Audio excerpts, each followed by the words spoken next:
are these people?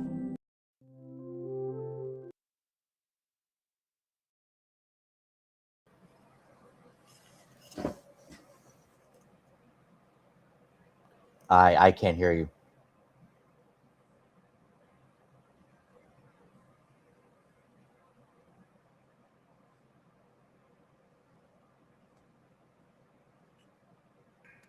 How about now? Oh, now I can. Yeah, I'm on the wrong mic. I'm on the wrong mic. Sorry about that. So this is Angel in the afternoon. That's what I was trying to say there. I'm Angel Rivera alongside Alex Knight. And Witchy, unfortunately, looks like she's sick or not feeling well. She's in the chat, so she'll be around as well in the chat. Hope everybody had a great week. Another long weekend coming up, or another long week. And we got a lot to talk about. So let's. First of all, how about them Knicks? Oh yeah, I mean they looks like they're on their way. We'll see what happens there. I It's think not over yet. they're finally going to go back to the finals. Excuse me. Well, I hope so. So yeah, it's on the wrong mic. So I was on for some reason it was on the wrong mic, but that's my fault. Mm-hmm. But yeah, so today we're going to talk about Donald Trump's trip to China. We're also going to talk about Donald Trump asserting that he doesn't care about Americans' finances. Oh my god! He did say that too recently. Because Iran has a nuclear bomb. Like he literally said, "I don't care about Americans' finances." So I'm not making that up. That's not hyperbole. He actually did say that because of Iran, having their bombs. So, or Iran allegedly trying to get the bomb, which we all know they're probably not. They're definitely not doing that. But someone put that guy in asylum because he's just gone full nuts. I mean, here's the thing with that. I'll say this about Trump. He doesn't have to run for re-election anymore. He's done after this term. So he's just being totally honest now what he wants to do. That's and how what he's I've been saying. That because he won't be running again. He's doing all the bad stuff now so that he won't be held accountable or whatever you want to say. So that's what I've been saying. Yeah, like he's running. He's not going to run anymore. He can't. So it's like he doesn't have to do the whole fake populist bullshit that he's been doing for 10 years. So yeah. Now he's like, yeah, I mean, this is what I'm going to do. I don't care.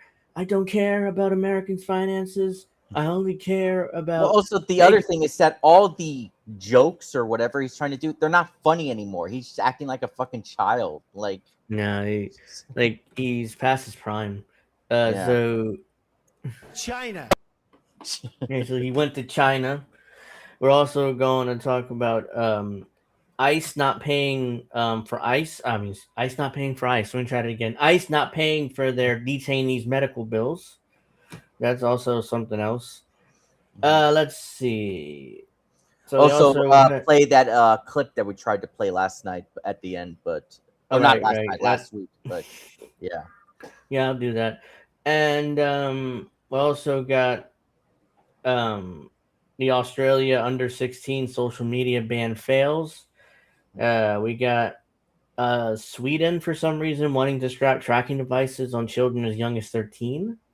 So the European Union and Australia is really trying to parent. Their government's trying to parent the kids instead of the parents. So they're obsessed with that. Let's see, and we got a few other things too. Has the West ever been any worse than it is right now?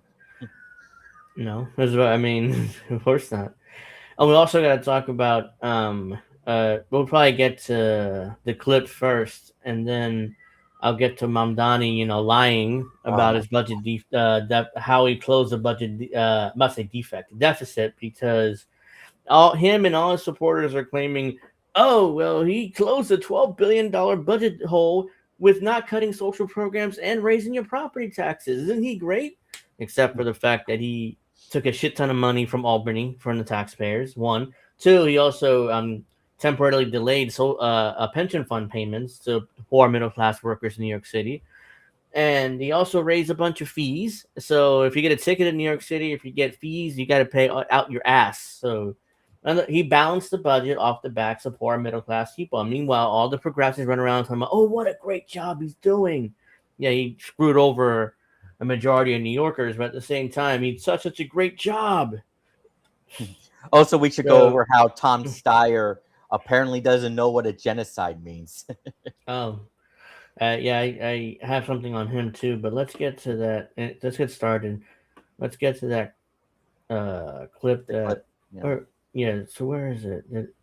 Hold on. Well, you can just go to the chat or the message. Right, yeah, because that's where I saw it. Where is it? Oh, that's the wrong one. Here we go. Here we go. Yeah, so this is the clip we tried to play. I'm talking to people in the chat. This is the clip we tried to play last week. Let's see. Is this the one? Oh, yeah, this is the one. Yeah. Emma Vigeland defends. Yeah, I can see your messages, Steph. So this is Emma Vigeland defending Zelensky and UAE's decision to form a strategic alliance with genocidal maniac Benjamin Netanyahu. So let's see. This is quick, so let's go over that. How do we feel about Zelensky aligning with Netanyahu? Ukraine is aligning with anybody in the West that they can possibly align with for the continued flow of weapons. And Zelensky doing that is not surprising to me. Does not mean that it's not immensely hypocritical, but as is the United States' support for Ukraine when you compare it to our support for Israel. Like, we have lost credibility in our support for Ukraine because of our support for Israel. So there's hypocrisies all across the board, but Zelensky starting another front with Israel. Right. I mean, that's the same reason that the UAE is doing a defense pact with Ukraine. It's about aligning yourself with Western interests, and this is what bothers me sometimes about geopolitical analysis. When you're making like just factual claims about power, and people get all up in their feels. No, this is the bad guy. This is the good guy. No, we're talking about the bad guy. We're talking about capitalism. We're talking about war. We're talking about alliances. And there are no actors that are inherently like righteous, except really, all of these struggles of power, of conquest, of colonialism, what have you. The aggressor and the victim, they act in concert with one another, and you can't disaggregate the victim from the aggressor, and they act in relation to one another, and we should be fighting for liberation for all people for that reason, without making fairy tale Marvel moral judgments about the actors in this case and states in their character. It is like Disney level understanding of how power and violence and money works in this world. There you go. She sounds just like a neoliberal.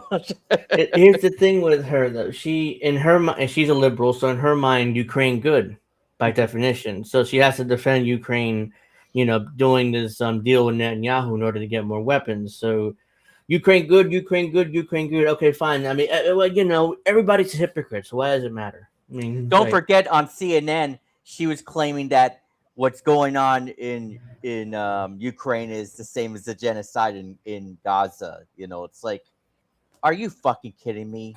Yeah, Ukraine is not a Ukraine's not a what's the word I should use there? It's not a fucking mess. It's not an empty whatever. You know what I'm talking about? Yeah, that's Gaza right now. Yeah, it's not blown back to the Stone Age, or not yet. The Russians have been been really light on Ukraine, to be honest. They probably could have blown them out of the if they really wanted to, they could have probably blown them back to the Stone Age, but they really haven't, because they want to make a deal with them. Let's see. So let's go to America's mayor, Zoran Mamdani. It's not Buttigieg anymore. New America's mayor is Zoran Mamdani. Can't even speak right now. Yeah. Because I'm sure if Mamdani wasn't born in Uganda, he'd be running for president in 2028. I guarantee you, a lot of these leftists will be supporting him. But since he's born in Uganda, he can't run. So thank God for that, because I have to deal with, an entire run with, actually he's too young anyway. He's 32, so he can't be president anyway. So, but he's born in Uganda, so he can't run no matter how old he is. So let's get to him. So as everybody knows, real quick, New York City had a $12 billion budget deficit. And by I'm not saying New Jersey, New York City law, they has to, and a city cannot run at a deficit. So they had to balance the budget somehow. So eventually, of course, the left is running around claiming he didn't raise taxes on anyone. He didn't raise taxes on the poor middle class, and he didn't raise property taxes. And what a great job that he did! He somehow managed to find $12 billion out of his ass. You know, I mean, that's the only thing. That's the idea. They don't tell you where he found the money from. He just said, "Well, he found $12 billion from." You know, he didn't raise taxes on you. That's all that matters, right? Except that in a roundabout way, he did. Because let's talk about this. How did he find the 12 billion? Steph can't be on tonight. She's not feeling well, so that's why she's only in the chat. I was talking to Ellen. Oh, okay. So thanks for joining us, everybody. You haven't, please give us that like. Please subscribe. Let me see. We're like, well, we are about 5,000 subscribers or 500 subscribers from 3,000. So we're really close. So let it get us over the hump. But where was I? Oh, Mamdani. Anyways, Mamdani and his supporters are lying. They're straight up bold-faced lying. Yeah, I think we're streaming on XL, and I mean, we should be. Let's see. Lying. So let's go to this post here. Hold on. And then I'm going to go to a news report, local news report that I saw, because even though I'm in New Jersey, I get the New York local news here all the time. So we go. Mamdani is lying to you. He didn't turn a $12 billion deficit to zero. He inflated the deficit by $8 billion compared to Adams, brought it back down, then closed the rest of it with one-off bailout funds from Kathy Hochul, who was desperate for a win. That's another thing.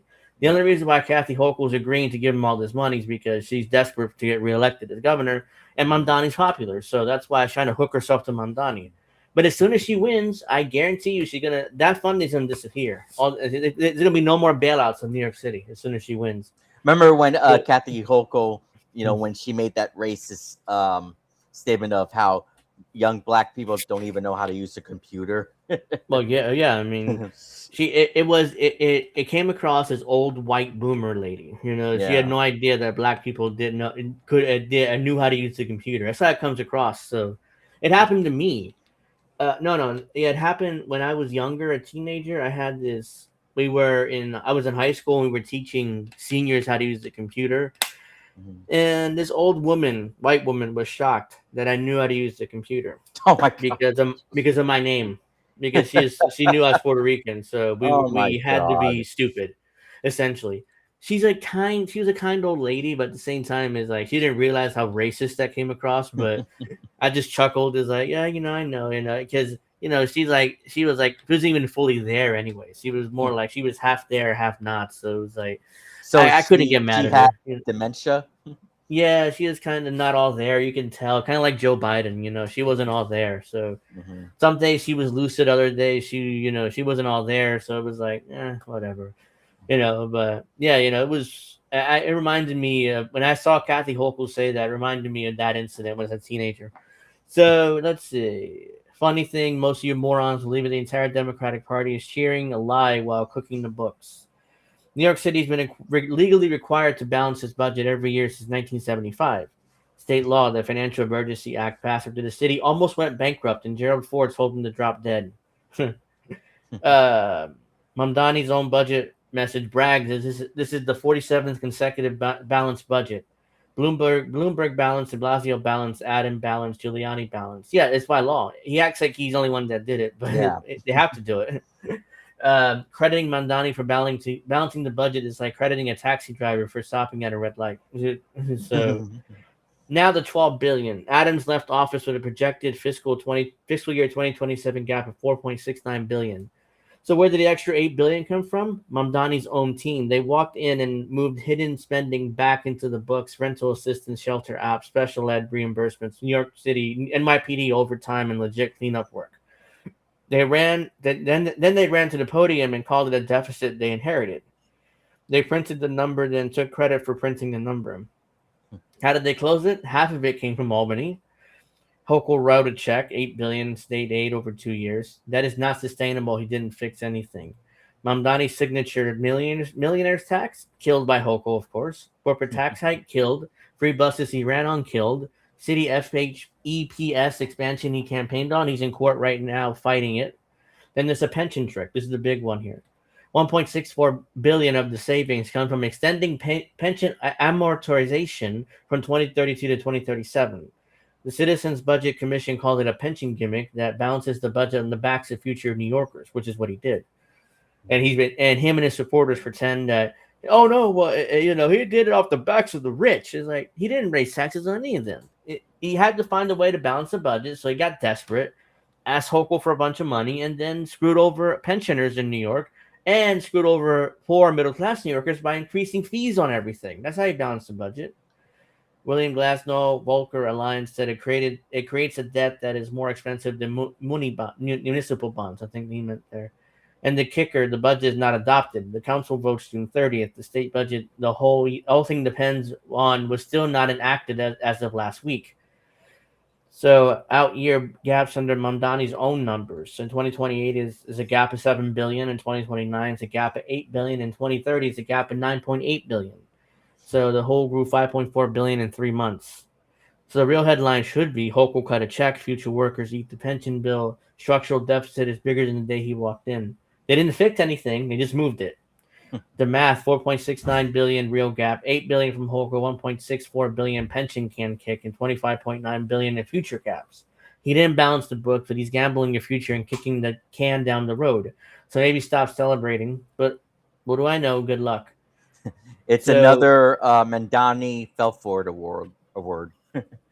Yeah, I mean that's the thing, it's it's just too much, it's like these people so this is the left wing, this is their stages of grief. The first stage is denial. So they'll turn around and say, oh no, he's doing everything he promised. He's doing nothing that he promised. The only thing that he's doing as of now is the city-run grocery stores, and that first one won't even open to 2030 or around 2029. So it's not even open next week. It's going to open in 3 years, and it's going to cost the taxpayers $30 million to open one store. Imagine what's going to take to open a store in every borough. I mean, a few $100 million by the time they're done. So that on top of that, it's on top of the budget deficits New York is facing anyway. So it's like, oh yeah, let's suspend like drunken sailors, and then wonder why shit is, falling apart. So let's see here. Again, in theory, I like a lot of what Mamdani is proposing, but the problem is New York City can't afford it. One. Mm-hmm. Two, on top of that, he's lying because he doesn't have control over anything. Most policies are passed through Albany, to the governor's office, not through the mayor of New York City. So the mayor of New York City has actually very little power to do really anything. So it's like he lied to you all, and then you all fell for it, like the mark noobs that you are. So They always fall for these people. They never learn. No, they don't want to learn. They want to look for their next hero. First it was Fetterman. No, it's Bernie first. No. AOC now. Yeah. Bernie, AOC, Fetterman, Mamdani, AOC again, if she run for president in 2028. So that'll be their next hero. And they're all and all the podcasters that are going to support AOC are going to cash in. And they're all saying that AOC is so much better than Marjorie Taylor Greene. Yeah, so they're all going to cash in. They're all going to cash in. They're all going to get their views up. They're going to cash in. They're going to make all this money. And then meanwhile, you're going to be screwed because ultimately what they're going to do as soon as AOC loses and Gavin Newsom wins, she's going to endorse Gavin Newsom, and then all the commentators that said we can never vote for Gavin Newsom, we can never support him, he's a corporatist Democrat, liberal centrist, they'll turn right around and tell you to vote for Gavin Newsom because JD Vance is horrible, he fucks couches, I don't know, so you got to vote for Gavin Newsom. That's what they're going to tell you. Yeah. Or he's too connected to Donald Trump, so he's the orange man bad. So you got to vote for Gavin Newsom, or whoever. If it's Marco Rubio, well, Tiny Hands Marco, you got to vote for Gavin Newsom. Doesn't matter. They'll come up with a reason, but Let's see here. So let's go to this. Where is it? No, I just pulled up the wrong. Also, do you video. have the article or whatever it is about Tulsi Gabbard's office being raided by the CIA? No, I don't. I could. I mean, I could get. You know, what's funny is I forgot about that. I was going to cover that, but I just completely. Yeah. I'm going to cover it, but yeah. So I'm going to get to where is it? There's a video here I had of Mamdani and I can't find it now. No, that's not the one. That's not the one either. I should have probably saved it, but I didn't. So yeah. Anyways, oh, here it is. I got it. So if you guys remember, a month ago when he did that video about taxing the properties of billionaires that don't live in the city, like that double tax that he wanted to do. Anyways, that he went to billionaire. Steph. He went to that billionaire's apartment, Ken Griffin, and and he did that video, and Ken Griffin was really angry at him. So now there's an update to that Mamdani's trying to meet with him so he can suck up to Ken Griffin, but Ken Griffin won't take his phone calls, and Ken Griffin's ignoring him. So Mamdani's trying to suck up to him, like, because if you remember, Ken Griffin is threatening to leave New York City altogether and take all his jobs to Florida. Of course, Mamdani is shitting his pants because he can't lose out on that tax revenue. So he's trying to meet with him, and Ken Griffin is ignoring him. So he's implying he wants an apology. So in order to meet with Mamdani, so basically Mamdani has to bend over and take it up the ass from Griffin in order to even agree to a meeting, and even then he'd probably tell him to fuck off. So let's see. The tension between Mayor Mamdani and Citadel CEO Ken Griffin continues tonight after the mayor's social media video that singled out Griffin when promoting a proposal for a pied-à-terre tax. And now President Trump has entered the mix. News 4's Melissa Russo is in the newsroom with how the president is weighing in and how the mayor is trying to smooth things over. Melissa. Gilma and Adam, that video and its backlash rattled the city's business community after the infuriated CEO, Ken Griffin, threatened to grow jobs in Florida instead of here in New York. This week, that backlash continued with a lecture from President Donald Trump and, according to sources, efforts by Mayor Mamdani to reach Griffin falling flat. Ha ha. Well, today, we're taxing the rich. Almost 1 month after Mayor Zohran Mamdani posted this video singling out Citadel CEO Ken Griffin's pricey penthouse to promote a new pied-à-terre tax. Like for this penthouse. The mayor has tried to open a conversation with Griffin, according to several sources in the business community familiar with efforts to reach Griffin through an intermediary. But the sources say Griffin was in no mood to speak to the mayor and may be holding out for a public apology. He won't speak to him. Soon after the mayor posted that video, Griffin said it had put him... Yeah, Griffin is basically cucking him. It's like, yeah, I need an apology, and maybe I'll speak to you down the line. I mean, you're...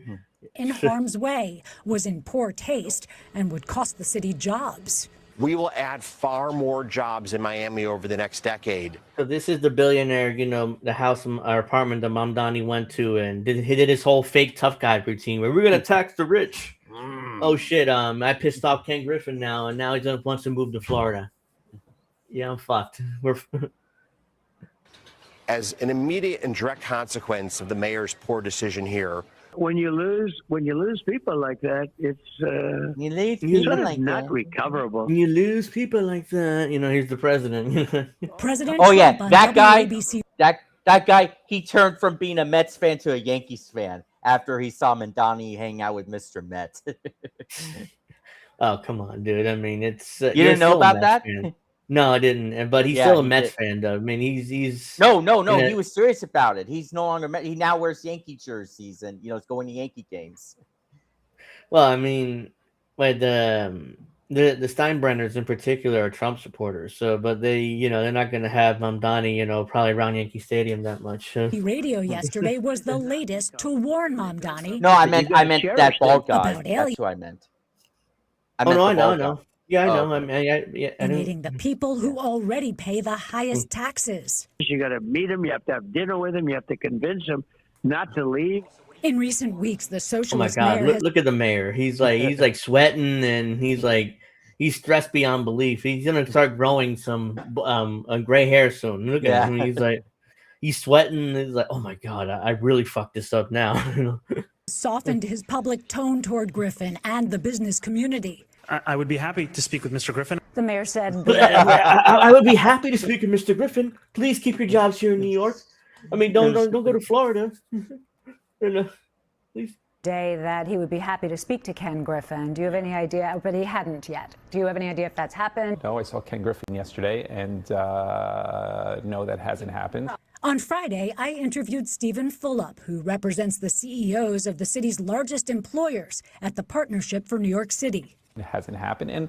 And look, if you're Ken Griffin, right, and you were singled out and vilified as if you've done something wrong, and the reality is that you donate hundreds of millions of dollars to philanthropy, let alone paying billions of dollars in taxes, and somebody wants to have a private conversation without a public apology or public recognition that that was a mistake, you probably wouldn't want to have that conversation either. The mayor's So Mamdani has to stroke Ken Griffin's ego in order to get a meeting with him. Like, there's no way he's going to meet with him without a public apology, without a groveling public apology. Mamdani's going to have to do it because a lot of jobs he's going to lose if he doesn't. So let's see if he does it, but I'm going to laugh my ass off when he does do it. office would not confirm or deny efforts on behalf of the mayor to reach Griffin. A Griffin spokesman said the mayor had not directly called Griffin, but would not confirm whether any efforts had been made through an intermediary. He did not directly respond to our question about whether Griffin was awaiting an apology.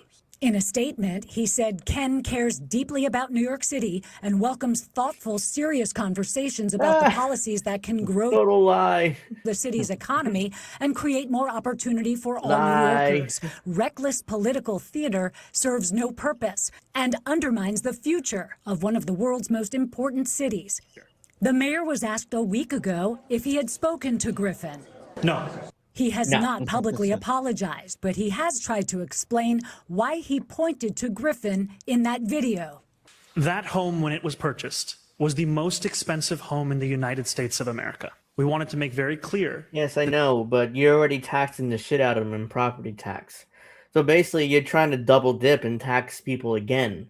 Which, again, people might say, well, he's rich, it doesn't matter. But it's true, but at the same time, it's like, I'm against taxes in general. I mean, I've really been, what is it, black pilled or red pilled? I mean, I forget the Matrix reference, but it's either black pilled or red pilled. But I'm against taxes altogether. I mean, it's like, really, you're trying to double tax us? You already tax people enough, like especially in New York City. I'm sorry to disappoint you, but WWE has become really bad wrestling, more so than AEW. Oh, we definitely agree with that. I don't like we're pretending WWE is good. It's I know. horrible I'm too, just. but- I mean, But, yeah, I understand what you're saying, but it's all bad pro wrestling these days. That this applies to a very select group of properties. This piece of legislation is not motivated by any one individual. And so the next day I spoke. So why did you single out Ken Griffin then? You know, it's not about one person, but you just singled him. Oh yeah, look at this $100 million apartment in New York City. I'm gonna tax him again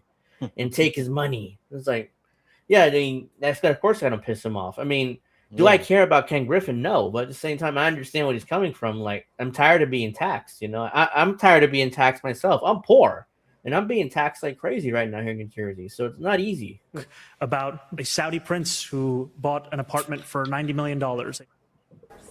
And just this afternoon, Mayor Mamdani met with the CEO of Blackstone as he continues to try to build relationships. Oh, Mamdani's meeting with the CEO of Blackstone. Oh, what happened? I thought CEOs were evil. Now you're meeting with him? Now, the CEO of Blackstone, you want to meet with Ken Griffin and grovel and apologize to him?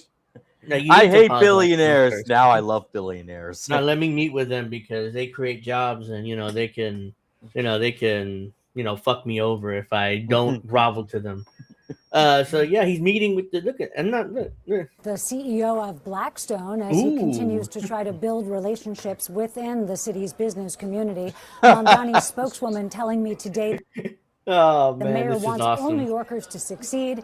She says that includes Ken Griffin, who is a major employer in our city and a powerful figure in our economy. The mayor has said that that does not negate the fact that our tax system, in his view, is fundamentally broken, rewarding extreme wealth, while working people are pushed to the brink. Gilma? Working people are pushed to the brink by your tax code in New York City. And here, and so what are you talking about? And I wanted to acknowledge Accord Lord Angel, your burden by the way of tax is way more damaging than his burden. Yeah, exactly. Because we pay a shit ton of tax. I don't have a lot of money, and it's a lot more damaging than Ken Griffin. Ken Griffin pays a shit ton of tax too, but he doesn't notice it as much as I do, or how most of us here would. So let's see. Witchy says the rich but the rich really aren't. They have lawyers and have financial people to help them get out of paying taxes. Well, of course. I mean, that's obvious. They got the accountants, they got the fucking politicians, they got the fucking lawyers, they got the fucking accountants. I'm quoting Scarface, but you get my point. So they got all the power, and we got nothing. So we all have to pay more taxes, but. Meanwhile, Ken Griffin, he pays a shit ton of taxes too, but it could be and it should be a lot. You can argue it could be higher. So now let's get to Kieran. He's a Friar Tuck to a reverse Robin Hood. Yeah, so let's see. So Mamdani is a liar. He's sucking up to billionaire CEOs now. He met Don't with forget he happily met with Trump too. All right. Yeah, when he met with Donald Trump. So talking about Trump, let's get to his little trip here to Beijing. He had a little trip here to his favorite country, China. After hating it. China. So he went to China yesterday, and he's still in China right now, and. So we got an article first, actually, and then I'm gonna get to this video. Then we'll get to his he'll get to his commentary about how he doesn't care about Americans' finances, which is also covered in this report, NBC News report too. But first, I want to get to this. So Xi Jinping warns Trump that the differences over Taiwan can lead clashes and conflicts between the U.S. and China. Remember, that's what AOC was saying. Remember, like a month ago, right when she went to the Munich Security Conference, AOC could not properly articulate the one China policy.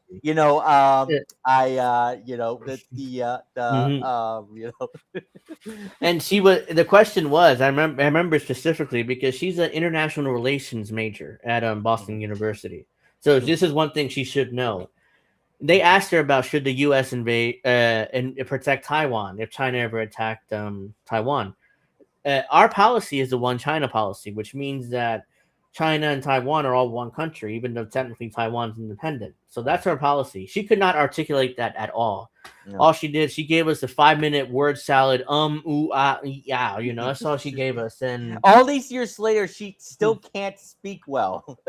No, it's just terrible. These are our leaders. Most of our leaders cannot articulate what our policies are, what our foreign policy is for the most part. Trump can barely do it, and Trump's been president for almost 8 years now, including his first term. Trump can't. He can kind of do it. He did it. He does it in his own dumb way. No, he did it in his first term, but he can't do it anymore. Yeah, it's China. Let's see here. Oh, okay, good. So let me read this and then we'll get to the video.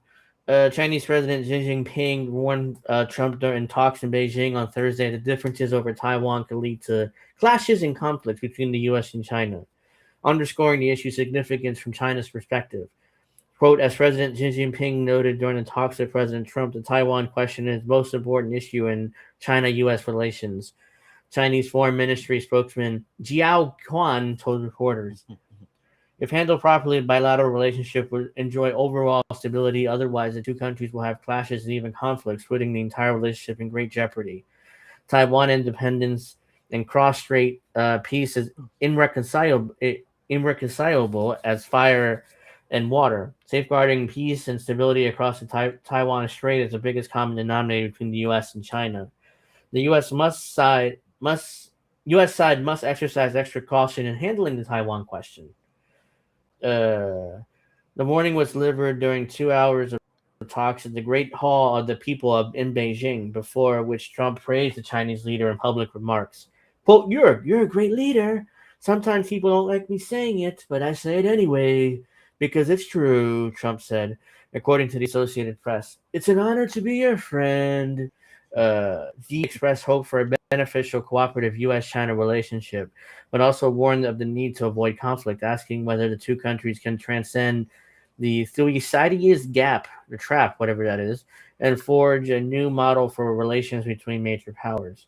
The AP report noted that Xi used the term Thucydides trap for many years, which refers to the risk of war between a rising power and an established power, but said it was significant that he used it in comments directly to Trump.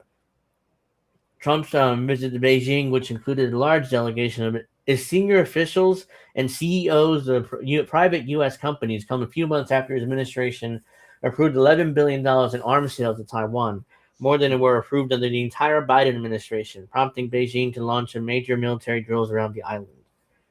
The U.S. does not appear to be heeding China's warning regarding Taiwan, and U.S. Secretary of State Marco Rubio downplayed what Xi told Trump, telling NBC News, they always raise it on their side. We always make clear our position. We move on to the topics. While issuing warnings about potential conflicts, Xi also stressed that the U.S. and China could maintain a beneficial relationship. Achieving the great rejuvenation of the Chinese nation and making America great again can go hand in hand, he said. We can help each other succeed and advance the well-being of the whole world. The two leaders also discussed the U.S.-Israeli war against Iran, with the White House saying the two sides agreed the Strait of Hormuz must remain open to support the free flow of energy, and that Xi also made China's position clear to the opposition to the militarization of the strait and any effort to charge a toll for its use. Chinese officials did not mention Iran and Strait of Hormuz in their readouts in the meeting, which came as Iran was allowing Chinese tankers to exit the Persian Gulf. So I'm a little confused. Is that Xi, on the side with Trump on Iran? I'm a little confused. Let me look at that again. With the White House claiming that both two sides agreed the Strait of Hormuz must remain open to support the free flow of energy. Xi also made it clear that China's opposition to the militarization of the strait and to charge a toll for its use. Chinese officials did not mention Iran or the Strait of Hormuz in their readouts of the meeting. So is he trying to play both sides or what? It seems like Xi is trying to kind of straddle the fence and play both sides here.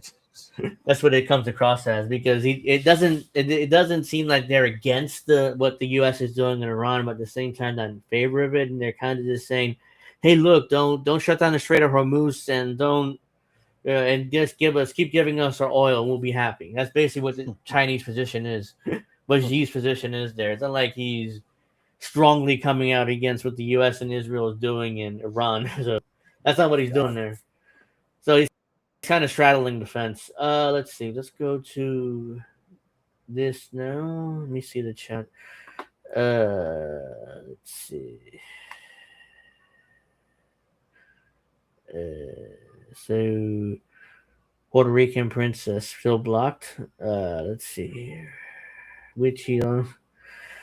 I'm feeling like a bad person as I had to listen to a 79-year-old woman cry on the phone because my company doesn't do residentials, nor do we do cordless phones. Well, I mean, that's tough to watch seniors, in that position where technology is advancing so much, but there's like very little that we can do about it because, this is how the world is now. So this is NBC News report of Trump arriving in China.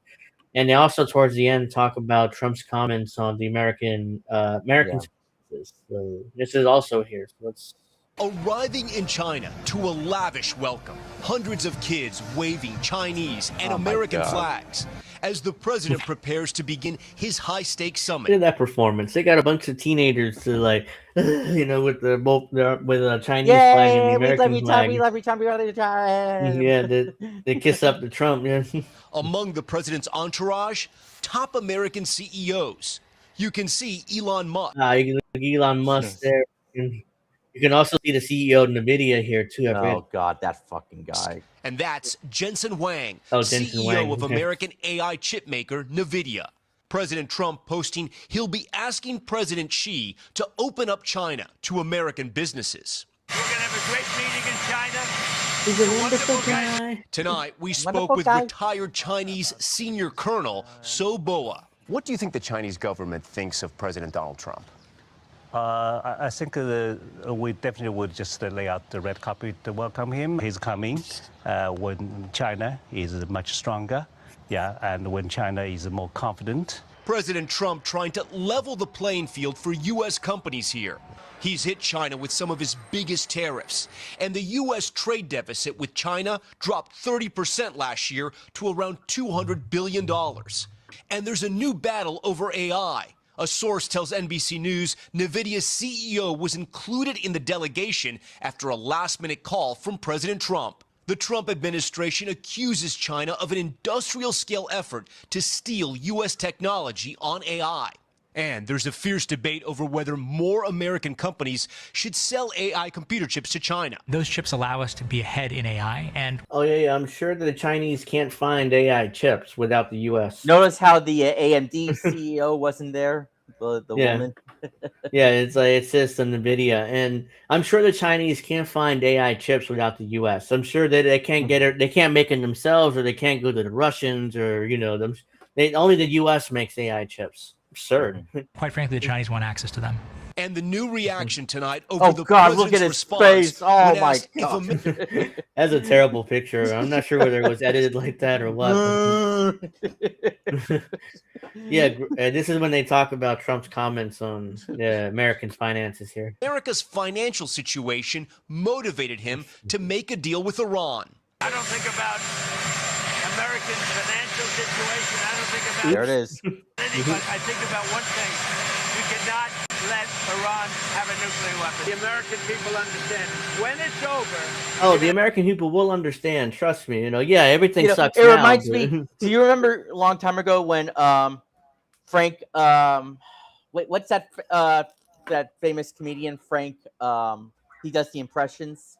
Frank Caliendo. Remember? Do you remember when he portrayed as Charles Barkley, and he was talking about Kim Jong-il or whatever his name is? And that's what we need to come up with someone as impersonating Trump and doing that with Iran or something like, Iran's a bad guy. They're gonna destroy America.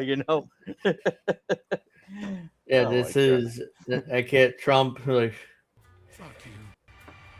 And let's see. Let's go back to the video here. Where is it? Have a massive drop in the price of oil. Democrats slamming the president. He said, "I don't think about Americans' financial situation." You don't Can either. you believe it? You don't either, Chuck. I mean, don't act like you you do. He cares about Israel. Yeah, don't act like you do either. I know you're gonna do your grandstanding, talking about how much you care now, but as soon as Gavin Newsom's president, you're going to go right back to doing what you've always done. So, Republicans firing back. The president thinks about Americans' financial situation, and we talk about it constantly. That's a blatant lie. He said it clearly, asshole. Yeah, that's a blatant lie. It's like, we talk about Americans' finances all the time. It's like this is Trump's attitude, and it always will be. Like, Some of you may die, but it's a sacrifice I am willing to make. So that's basically Trump's attitude now in his second term, and he doesn't give a fuck anymore. Self-governing island that China's communist government claims as a part of its territory. How will President Trump? Well, it is part of their territory. I mean, we agreed to it. The United States agreed to it back in the 70s. What are you talking about? Claims to be a part of its territory. Like, it is. respond when China's expected to push the U.S. to soften its stance on defending Taiwan. What do you think the most important aspect of these negotiations is for China? From the American side, I think it is more about the deals, different deals. But from Chinese side, I believe Taiwan issue would be the top agenda.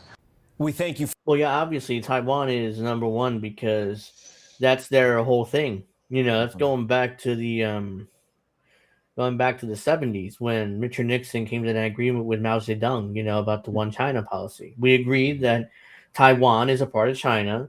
In exchange, they wouldn't invade China. They wouldn't invade Taiwan and let them have their autonomy. So basically, that was the agreement. That's the one China policy. Joe Biden over and over again claimed, "Oh yeah, we're going to protect Taiwan if China invades." It's like, no, you idiot. That's not our policy. And then AOC also couldn't. She butchered completely. And then I remember towards the end of her rant there, her rambling word salad idiocy, she came out in favor of TPP. So it was like, so yeah, I mean, nobody. I wonder how much her suits cost, the one she's wearing.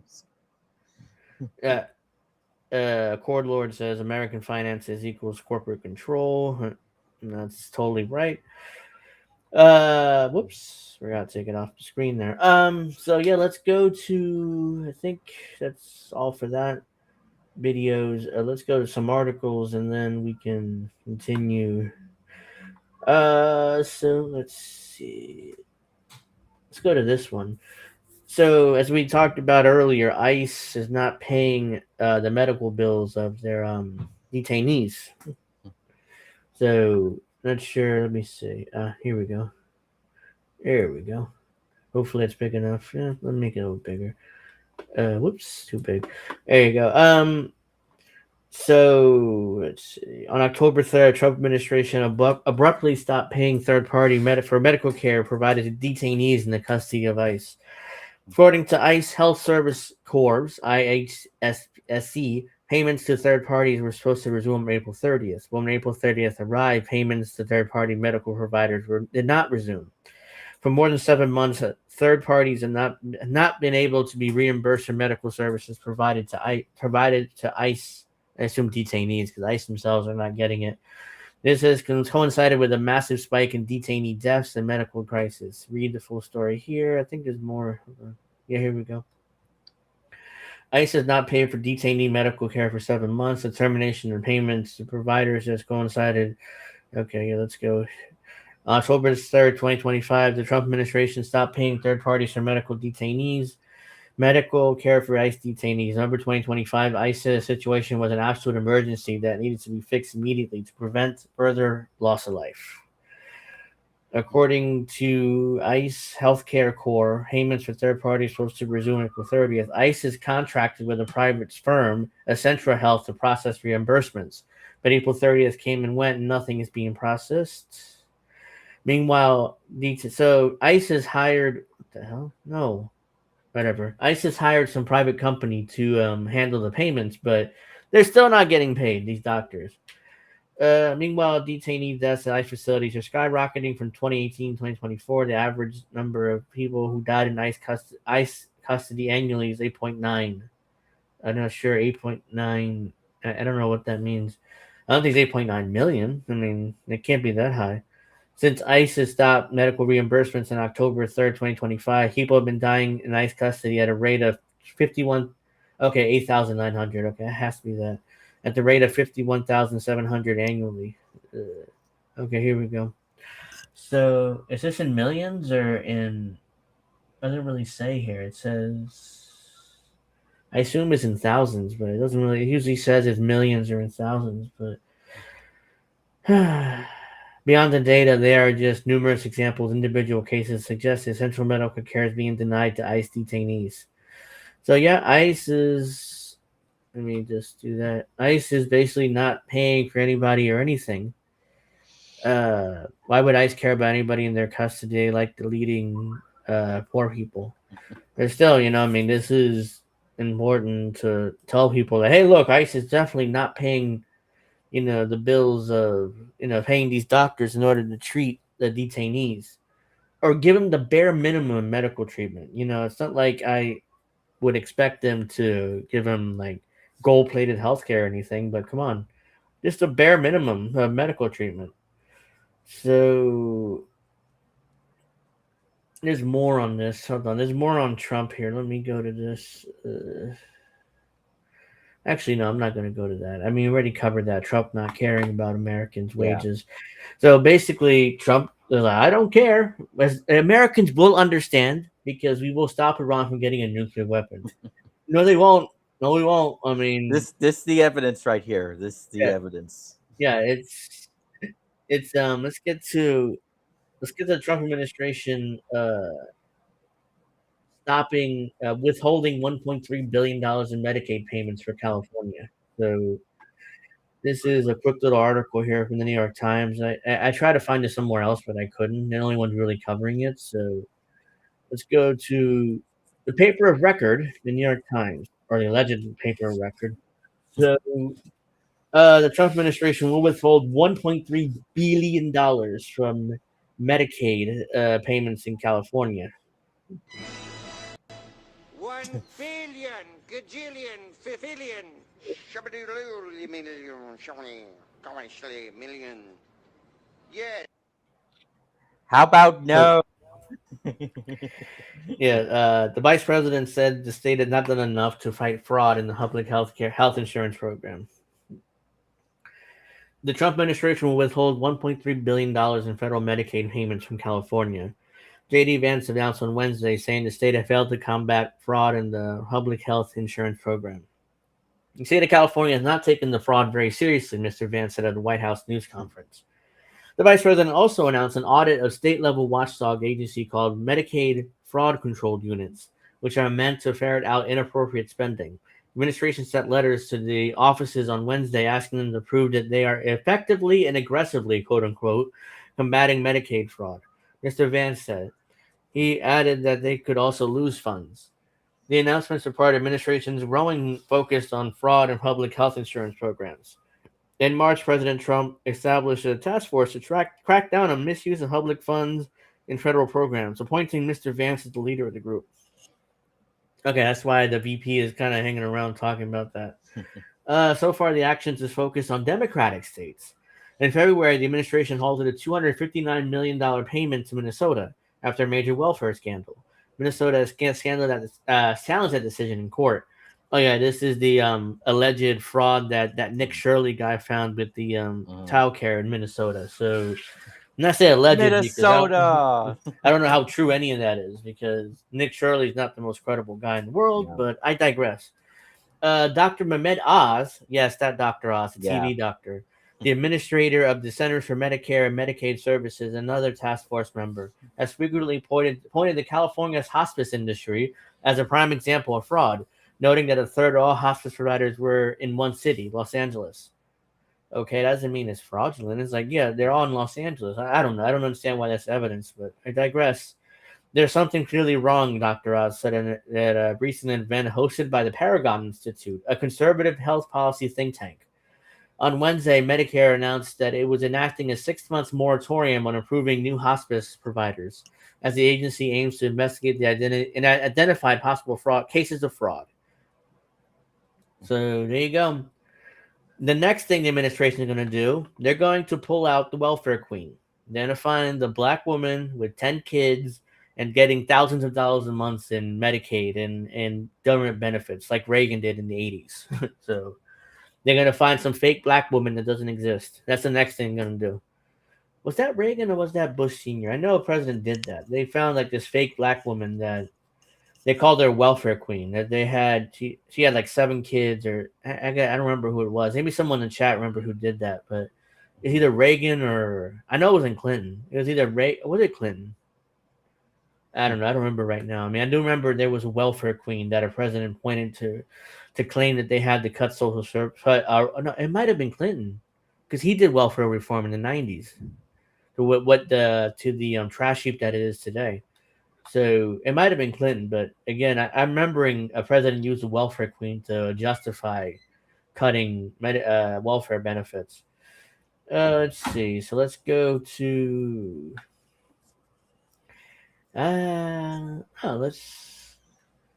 let's go to that. So let's go to privacy or the social media bans. I love this website, Reclaim the Net. They do a great job of covering this stuff.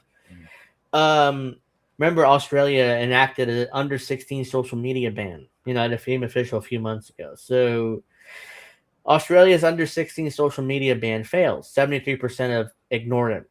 So yeah, most teenagers still using social media, even though technically it's illegal for them to use it, which is no surprise there. Australia's under 16 social media ban has been enforced for 4 months, and the headline finding from a new working paper out of the University of Chicago's Becker Friedman Institute is that around 3/4 of teenagers or targets are ignoring it. Hilarious. The paper Why Bans Fail, Tripping Points in Australia's Social Media Ban surveyed 746 Australian teenagers between March and April 2026. Among 14 and 15-year-olds covered by the ban, only about 27% are complying. The other 73% are still using Facebook, Instagram, Snapchat, TikTok, X, YouTube, Reddit, Twitch, Threads, or Kick. In the 10 platforms, the law designs off-limits setting them under 16. Wait a minute. Kids can't watch YouTube until they're 16? That's crazy. I didn't realize that you included YouTube. I thought it was just Facebook, Instagram, Snapchat, X, and stuff like that. Not YouTube and Twitch. That's crazy. Like, that's right. There's YouTube Kids, I believe.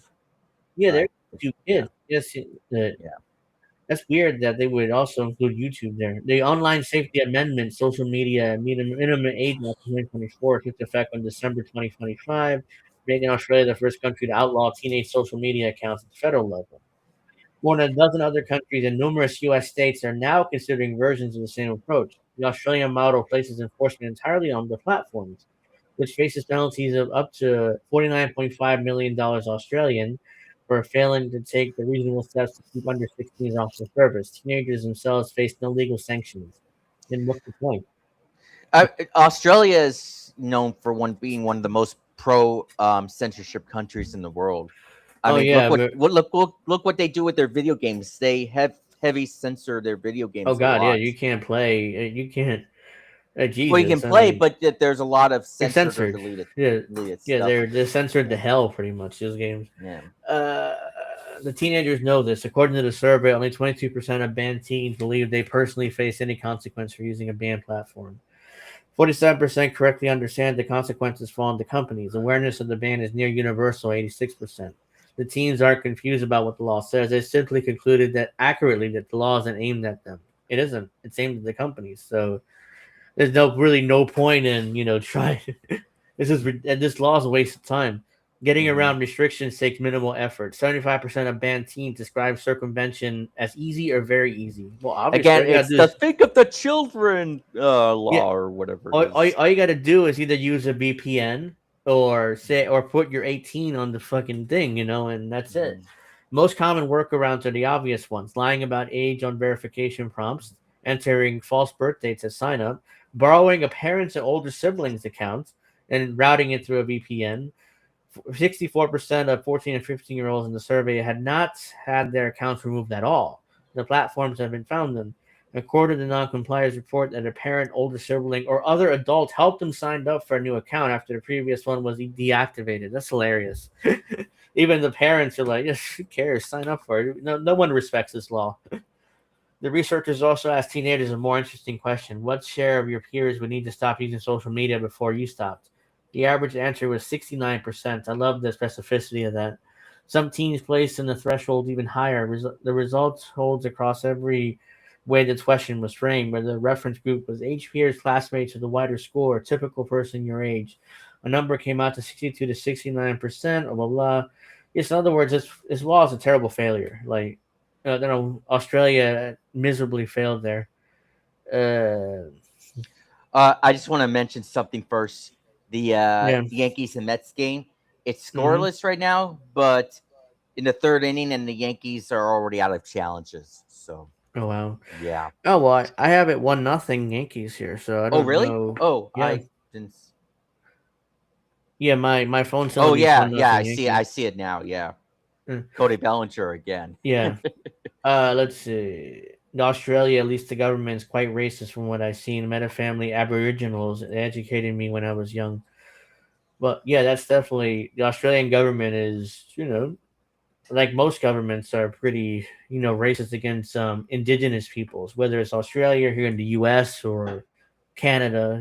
So it's not anything new that I didn't know that, but I'm not surprised at that fact. Let's see. Let's go to Sweden, wanting to strap tracking devices on children as young as 13. Oh my God. So, ladies and gentlemen, the EU wants to parent your kids for you. If you live in the EU, they want to parent your kids for you. They want to track your kids. They want to put tracking devices on your kids for some reason. And I'm sure the excuse is, well, we got to protect them from kidnappings and from predators and stuff. Like, okay. Everyone but who lives in Sweden, get out. Move already. Get out of there. Yeah. Oh, it's 3-0 Yankees. Great. Yes. Things are going well so far. So Let's far. see. Of course, Cam Schlittler's pitching, so that helps. Yeah, so I would hope that the Yankee, they come with a win tonight. The country that once exported this parenting model to the world now wants to put ankle monitors on 13-year-olds who haven't been charged with a crime. Oh my God! So that's like you're on, if you're out on bail, they put on a ankle monitor on you to make sure you're not doing anything. But that's different. But this is like, they have committed a crime. He's going to do it anyways. Sweden's government has announced plans to fit children with an electronic tracking bracelets. The latest expansion of surveillance apparatus for the country has been building around its youngest residents for the past year. Social services would decide which children aged 13 or older gets tagged based on the government's determination that they are quote unquote at risk. I don't know what that means, at risk. I mean, of recruitment by criminal gangs, quote unquote. Oh, okay. So in other words, poor kids in bad neighborhoods, most likely brown, are going to be they're going to monitor those kids. That's what's going on here. Officials estimate between 50 and 100 kids would be tracked to enforce curfews. The bracelets are a part of a much wider platform or pattern. Since October 2025, the Swedish police have had the legal authority to wiretap electronic communication of children under the age of 15, including in cases where no specific crime is suspected. The country is also lowering the age of criminal responsibility from 15 to 13 for serious offenses starting July 1st. The Swedish state can now listen to a child's phone calls, read their messages, and this proposal passes, track their physical location in real time. Why are they criminalizing kids? Like, this is like very like right wing for a EU country here. This is what you expect right wingers to do. Social Services Minister Camilla Waltersson Gronwald told reporters the device would be designed to look like a watch or a bracelet, so it wouldn't be obvious or stigmatizing. As an ankle bracelet used to convicted criminals, the cosmetic distinction is worth pausing on. The device performs the same function as a criminal ankle monitor. It tracks the wearer's movement and reports them to the authorities. Calling it a watch changes the aesthetics, not the surveillance. Grunwald said there were 173 children under the age of 15 suspected of being involved in murders or murder plots. So because of that, all children need to be tagged now. Like, it's kind of funny. The Yankees, first time facing Clay Holmes ever since he chose the Mets, and he's getting shelled. Yeah. Oh, hey, look who's joined. Oops. Sorry, I kicked her out. All right, so I'm not sure. So I see how it is. It's an accident. No. I need to talk about this. You know what this is? This is, these are bad kids. So you can forget about them, and then we'll go take them and rape them. That's all this is. You try that shit with my kid. You fucking pedophiles. That's all you fucking are. That's all you fucking are. That's all this is. I'm sorry, but I got to voice my opinion. I am a mom. Okay, we just celebrated Mother's Day, which I'm a mother 24/7. But we literally just celebrated Mother's Day. Happy belated Mother's Day, by the way. No, thank you. But I mean, this is pedophilia, and they're doing it right in front of your fucking faces. They're saying, we're gonna put it on the bad kids so that we can fucking put them in the system, and then you'll forget about them, and they'll fucking rape them. This is pedophilia, baby. They're trying to legalize pedophilia. This is how you do it. Hey, but these are the bad kids. You can stay on if you want, because you sound fine to us. So well, tell that to the 79-year-old that I had to tell. Sorry, we can't help you. She also cited 52 evidentiary proceedings against children in 2025. a legal process where court determines guilt for children below the age of criminal responsibility, though Try no that with punishment my kid, follows. bitch. Try it Those, with my kid. I dare you. those numbers describe a real problem. Sweden's gangs violence has pulled children to serious crime at alarming rates, with gangs recruiting minors precisely Oh, because they gang's my face fucking lighter asshole. legal Gang's my consequences. fucking asshole. That's just a fucking excuse.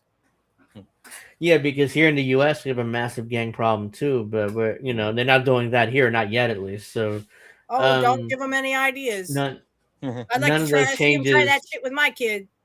None You of want to that see the changes. devil, baby? Mm. Let's see what else. None of that changes what the bracelet proposal actually is. The government wants to attach location tracking hardware to children who have not been convicted of anything, based on the social worker's assessment of future risk. The child doesn't Jesus have to fucking have committed a Christ. crime. They have to be deemed likely to encounter a crime, not even commit a crime, likely to encounter one. So, So thought crime. Again, this is all yeah, an it's just excuse for pedophilia, baby. the They're trying to when legalize it. when children are at risk of falling into the clutches of serious criminals, we must have more tools to protect them. Walterson Serious said, criminals are the rich people. Electronic monitoring should be usable in serious situations in order to break the destructive pattern in time and guarantee the child's safety. My ass cheeks. It's never been about the kids. They don't give a fuck about your kid. All they want to do The is rape them. framing is protection. The mechanism is surveillance, and the target population is children selected not by courts weighing evidence, but by social services making predictions. I'll tell you what it is. They're protecting Social children. services or child services is not there to protect the child. They're there to help the pedophiles have easier access. How do I know? I've dealt with the child fucking services, and I am so glad, because if they try to take my kid away, oh baby, you will see the fucking devil. Children rights organizations, Sweden's National Council for Crime Prevention, and UNICEF have all raised concerns about what this does to children's civil liberties, and it's not hard to see why. A 13-year-old wearing a government tracking device because an official thinks it might fall within the wrong crowd is not a child being protected; it's a child being surveilled on the basis of a guess. The broader trajectory should concern anyone watching. In less than a year, Sweden has authorized warrantless wiretapping of children's phones, lowered the age at which the state can imprison a child, and now propose physically attaching tracking devices to minors who have not been charged with a crime. They want to track your kids at all times so they know where they are, so they can have a pedophile go and rape them. It's simple science. It all gets justified as a response to gang violence. Gangs, collectively, they represent a surveillance of infrastructure built specifically around children, one that treats the youngest and most vulnerable residents of a democracy as subjects to be monitored rather than citizens to be supported. So that's from Reclaim the Nets. Jesus, I mean, as soon I saw this earlier in the week, it's like, I know that Witchy's going to be angry about this, and I'm going to cover it. Yes! So I want to talk about it too. So, yeah, Try to do that shit with my kid. I dare you. I dare you. I fucking dare you. Just even mention it to me, be like, and I go okay, off on a tangent. They'll be like, okay, we will. Like I said, you guys are, well, you are, little brother, you're Jewish, and Angel's Christian, but you both believe in the devil, right? You want to see the devil? Yeah. Okay.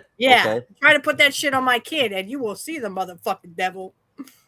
So now let's get to one more about this, and then Canada. What? Yeah.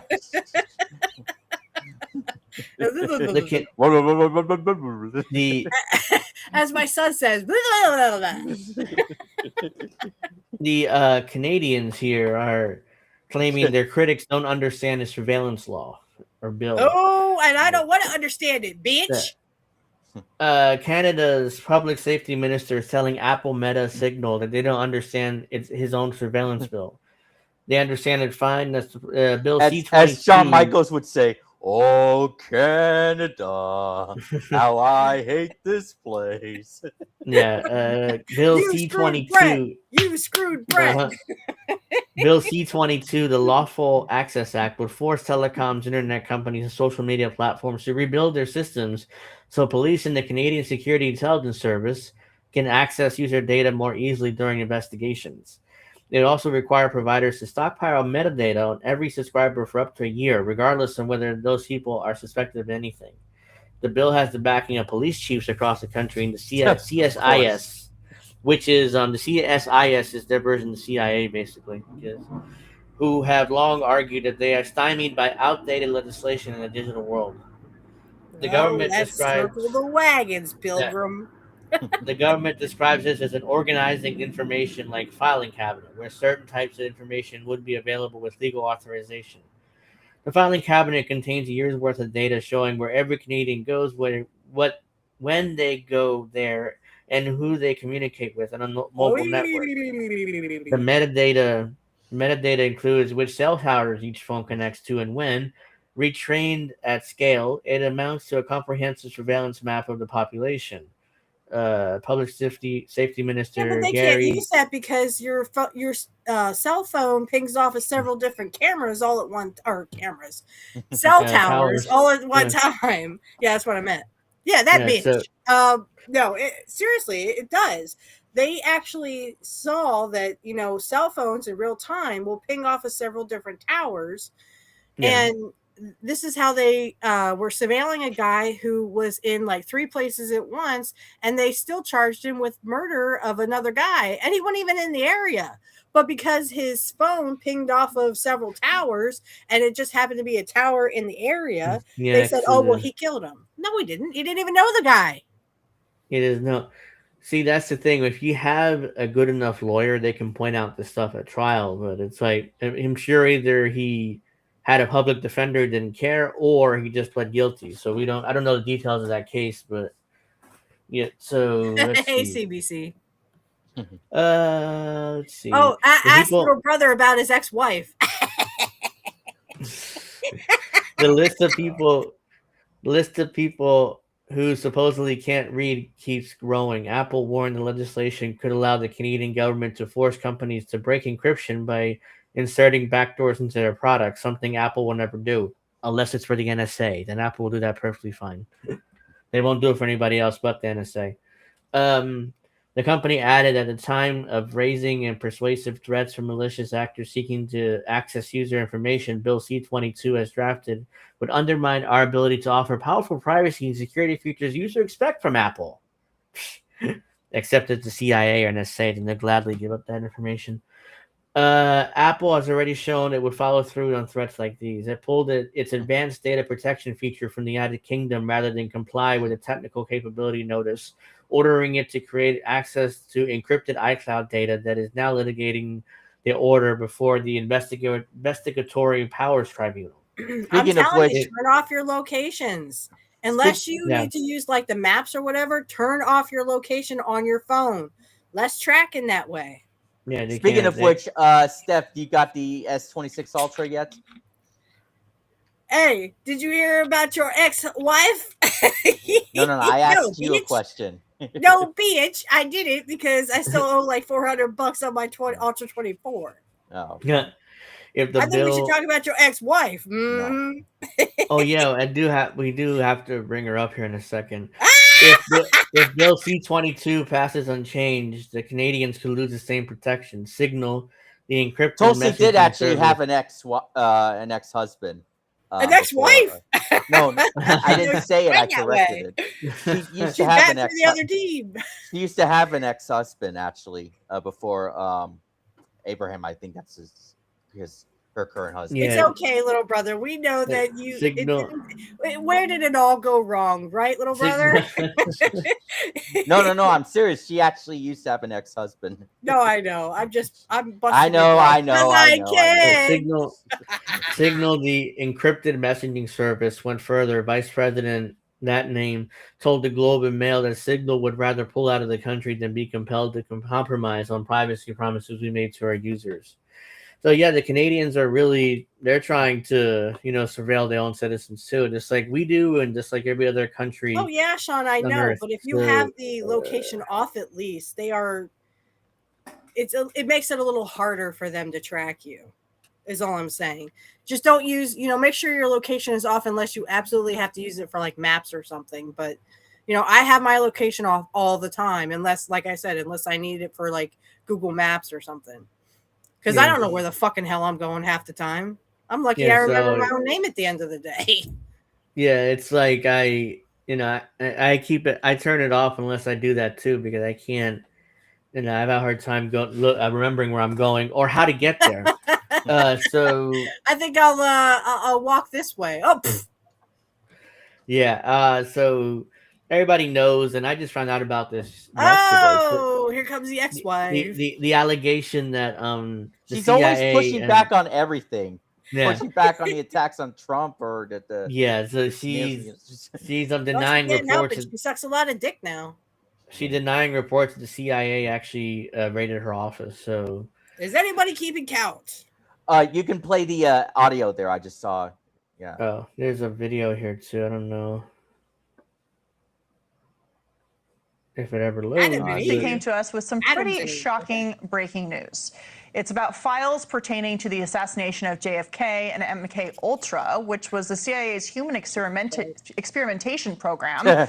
We have learned since our interview with Lynette, the CIA marched into the National Reconnaissance Office warehouse in the middle of the night and took files under the jurisdiction of DNI Tulsi Gabbard. It was not a raid, and it did not happen today, but it did happen, and the files were not given back. We were actually just notified that the CIA went in and took documents out of ODNI, multiple boxes pertaining to the JFK files as well as MK Ultra. The reason why this is troubling is there was an executive order that. So the allegation is that Tulsi Gabbard, under orders from Tulsi Gabbard, the CIA took back files from her from the JFK assassination and from MK Ultra in the 60s. So that's the allegation that she's putting out there. So, but it's under orders from Tulsi Gabbard. It wasn't Tulsi Gabbard office got that raided. At least that's the way I understand it. The president had directed the full declassification of JFK, but then also to the MK Ultra files. The CIA famously has said that, all documents were released and other documents had been destroyed. So these are allegedly those documents. Know who killed That's JFK. A lie. Yeah, that's a lie. That dude. Yeah, it was Iran. It was Iran that killed JFK. Bomb Iran. Documents that apparently never existed, and so very troubling. No, I did just talk to Chairman. Wait, time out. Which is it? They never existed, or they were taken. Which is it? You can't have it fucking both ways. Well, what do you expect? She used to be a stripper. She sucked professionally. Okay, I got you. Hopefully you guys don't hear this fan I've had, but and we are sending in the next hour or so a preservation of documents request to the CIA. I have calls into the White House to the director of the CIA himself, and so obviously as this develops we'll keep everyone up to date, but strange times we're living in, that's for sure. Does the CIA have jurisdiction to go into Gabbard's office like that and take documentation? Well, the CIA does not have jurisdiction to work against an executive order by the president. And so the fact that someone did this. You think they care? Honestly, do you think the CIA cares? Too busy fucking kids. Hello. The CIA, when they killed Kennedy, the CIA made it clear they run the country. They run Washington, not any president. Actually help poor people and try to stop, Well, the thing is, in 1962, Kennedy had a speech about healthcare for all. So, they couldn't have that. So the CIA killed our president and killed Robert Kennedy to stay in, so that we could stay in Vietnam. Thank you. Yeah. And again, this is literally the CIA said, we will kill the president if he helps poor people. Yeah. And suck a dick. That's what I gotta say. Yeah, so problem is these people did. So let me finish this. When the president is out of country, from what I gather, I believe that Director Radcliffe is with him, and so this seems like it was an internal coup, to be honest. What did you remember this ad from the CIA a few years ago? That's the other one. Yes, he stopped payments to Israel. Yes, he No, wanted but to what I was going to say, the stop ad giving from aid to Israel.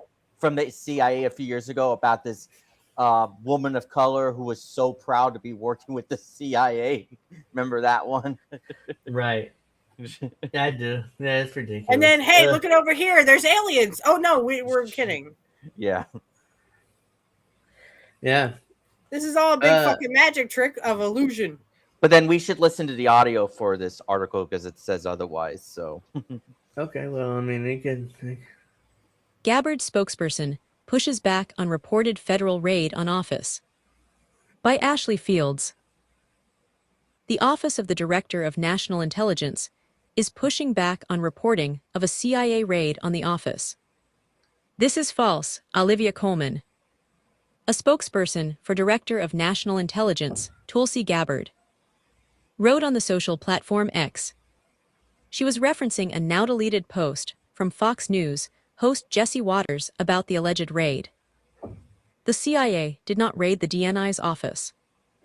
Waters was citing comments from Representative Ana Paulina Luna, Republican from Florida, who alleged files related to the assassination of former President John F. Kennedy and the CIA's Project MKUltra were taken from the National Reconnaissance Office, NRO, in Virginia. The NRO periodically reviews collections of records associated with a single historically significant NRO program or project for declassification and public release. According to its website, the reason why this is troubling: there was an executive order that the president directed the full declassification of JFK, but then also to the MKUltra files. Famously, the CIA said that all documents were released and other documents had been destroyed. Luna said during an appearance on News Nation's Katie Pavlik Tonight. So, these are allegedly those documents that apparently never existed, she added. The Florida Republican noted that she personally called CIA Director John Ratcliffe to discuss the alleged FBI raid. In a follow-up post after the interview, Luna said this is not an issue with Ratcliffe or Gabbard. I am noticing a few large accounts, stating falsely that I claimed there was a raid on Tulsi Gabbard's office by the CIA. This is completely false, Luna wrote in the post on X, adding, there is no clip or statement that exists. Why is there an orchestrated push for this narrative? When Congress is notified of conflicting narratives from different... I mean, you know, I'm kind of like Again, which annoyed is it? You can't have it both ways. yeah. Either the files never Different agents. existed, or they literally got destroyed or were all released. Yeah. So which is it? But they don't want no. The thing is, it's not Trump who wanted those things released. It was someone. They're just going to distract. Oh, look over here, there's a UFO. And they're going to keep these files forever. They do not want us to know what really happened with JFK or MLK, because they still haven't caught the murderer for MLK Jr. Sorry. Yeah. Malcolm X. We still don't know what happened to him. Golden says we need a Chinese GTA spinoff. We did. We had sleeping dogs. Yeah, that was kind of the closest thing to that. But yeah, I actually have that game. I haven't played it in a while, but I had that game. Let me finish this. Different agencies. That is, the CIA and ODNI. It is our job to follow through to ensure documents are preserved and not destroyed. The Republican continued. This is not an issue with Ratcliffe or Gabbard. Your asses. She added, for people to act like the CIA. Sorry, go ahead. It's to save your asses. This is all to save your asses. Because we all know who killed JFK. It was the CIA and the FBI. No. Actually, it was Erica Kirk who killed him. Yeah. Isn't she too busy being John Kennedy? Shit. JD Vance's couch. Yeah, I guess so. So I can't. This is an older video, but I just came across this. Actually, JFK would have fucked her. Yeah. Oh yeah, I'm sure he would have. I mean, that's that was one of JFK's. John Kennedy pretty much. I mean, he really. Well, fucked anything that moved. I wish she would rape her. If you know what I mean. No. I'm just making fun of John F. Kennedy because Kennedy literally fucked anything with tits and a pussy. Yeah. I mean, I'm not exaggerating. He really did. No, that's true. Yeah. He really did. Look at Marilyn Monroe. He was fucking her. Mm-hmm. Yeah, and so did his brother. I mean, apparently Yeah, it came so out his that his brother. brother too. Bobby Kennedy did too. Yeah, so it's like. I wonder if RFK has as well. You mean Junior?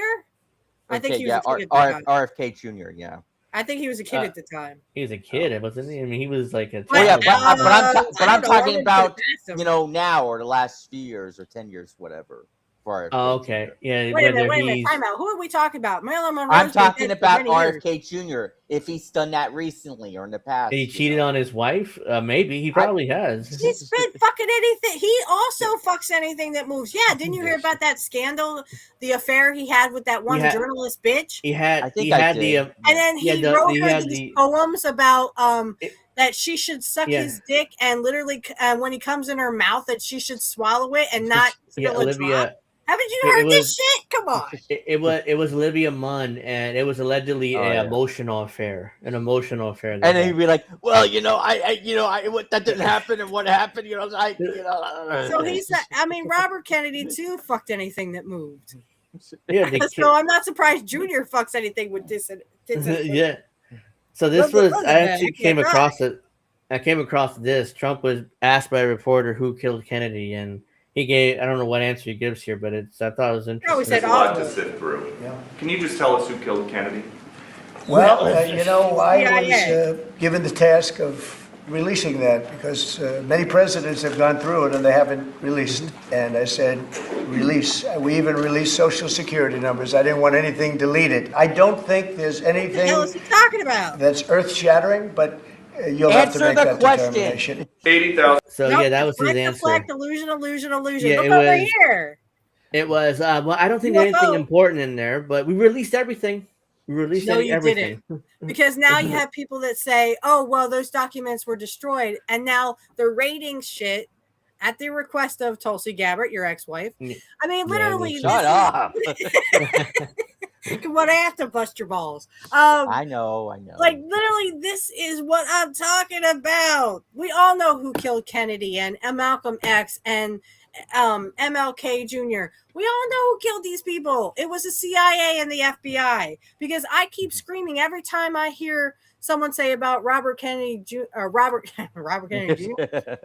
RFK. Every time I hear about RFK, I always want to scream, "Where's the woman in the polka dotted dress?" Because the FBI interrogated, not investigated or interviewed.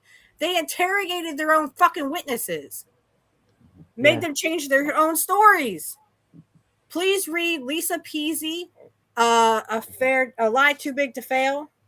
It's her research that she did on RFK. Where's the woman in the polka dotted dress, people? Keep asking these people this, the CIA, the FBI. Ask them where the woman in the polka dotted dress is. She's probably dead, but... No, as Erica Kirk would say, stop. Yeah, Erica Kirk could go suck a dick. Angel, I was going to say, the Cavaliers, they were down by 11 against Detroit. Kieran, why are you not keeping score? Because I'm doing the fucking video thing with Angel. I said Kieran. But I'm saying they were down 11 against the Pistons. Now they've been coming back. So, okay. Yeah. So where's my suck a dick counters? Come on, Kieran, get on the program here. So Democrats are still trying to. Democrats. Are still trying to discriminate against white Republicans in Virginia. So they're still fighting for this. Why the hell is it like that? Hold on. That's weird. Remember, Democrats are a trillion times better than Republicans. Ugh. What is it Bruce Black used to say? Republicans are dumb. No, Republicans are stupid and Democrats are dumb. That's so in a bid for emergency relief, Democratic officials in Virginia asked the U.S. Supreme Court Monday to reinstate the state's new voter-approved congressional map for upcoming election. Not going to happen. Yeah, that is what Trump said. Yeah, the partisan redistricting amendment would have allowed the proposed map to take effect was struck down in a 4-3 decision by the Supreme Court of Virginia on Friday last week, citing procedural defects in the amendment's passage. Virginia Attorney General Jay Jones and other Democratic officials are now asking for a stay, which operates as a hold on the Virginia court's decision. They contend that the stay is warranted because Virginia High Court was deeply mistaken on the critical issues of federal law that led to conclude there were procedural issues in the timeline passing the amendment. The form of the emergency relief will allow the new maps to remain in effect for November's midterm election, and so the decision could be more formally reviewed by the U.S. Supreme Court. In their application for a stay, the officials maintained that forcing the state to use districts contrary to those approved by voters in the General Assembly in the Virginia court has deprived voters, candidates in the Commonwealth of their right to lawfully enacted congressional district, causing irreparable harm that is profound and immediate.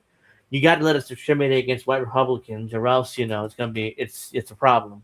Hey, Angel, I could have said what Jesse calls them. Jesse calls them Democrips and Republicans. Yeah, I have that book too. A funny part. I have it too. Yeah, the Virginia congressional redistricting strategy comes amid of its national mid-decade redistricting efforts undertaken largely by southern states, as well as California and Utah, an effort to counter any congressional seats gained by the Republican Party. In response to the decision of the Virginia Supreme Court, newly elected Governor Abigail Spanberger, former CIA, by the way, stated that she was disappointed in the ruling. So, hey, can I have an Abigail Spanberger, please? Yeah. Yeah, so this is basically this. We'll see what the court rules, but I'm almost positive they're not like going to do something anything. like cows eat shit or something. Yes. I guarantee you they're not going to do much of anything to help Virginia there. So the U.S. Army recovers remains of second soldier reported missing during Moroccan exercise. So this poor young woman was killed in Morocco during a military exercise. So we'll say remains happen. It's a tragedy, but it happens. Remains of the second U.S. Army soldier who reported missing in southern Morocco last week have been recovered. The Army identified the remains of Specialist Mariah Simone Collington, 19, of Tavares, Florida. Collington served as an air and missile defense crew member, was assigned to the Charlie Battery 5th Battalion, 4th Air Defense Artillery Regiment, 10th Army Air and Missile Defense Command, according to an Army release. The recovery ends an 11-day search effort for Collington and First Lieutenant Kendrick Lamont Key Jr. of Richmond, Virginia. After the soldiers entered the ocean on May 2nd near the Cap Dra training area in a joint military exercise. According to reports, one of the soldiers fell in the water during a hike alongside the oceanside cliffs after training that day concluded. The other soldier purportedly jumped in to help, and initial rescue efforts for both failed.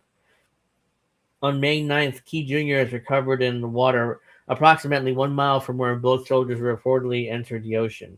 The Royal Moroccan Armed Forces moved his remains by helicopter to the Moulay Al Hassan Military Hospital in Guliman, Morocco, and the Army says plans are in motion to repatriate his body. Since May 2nd, more than 1,000 U.S. and Moroccan military and civil personnel participated in the search for the two soldiers, with Collington located and retrieved from a coastal cave roughly 1,600 feet from where the pair reportedly entered the ocean. According to the release, challenging ocean conditions, coastal terrain, and caves accessibility complicated the search and recovery operations throughout the efforts.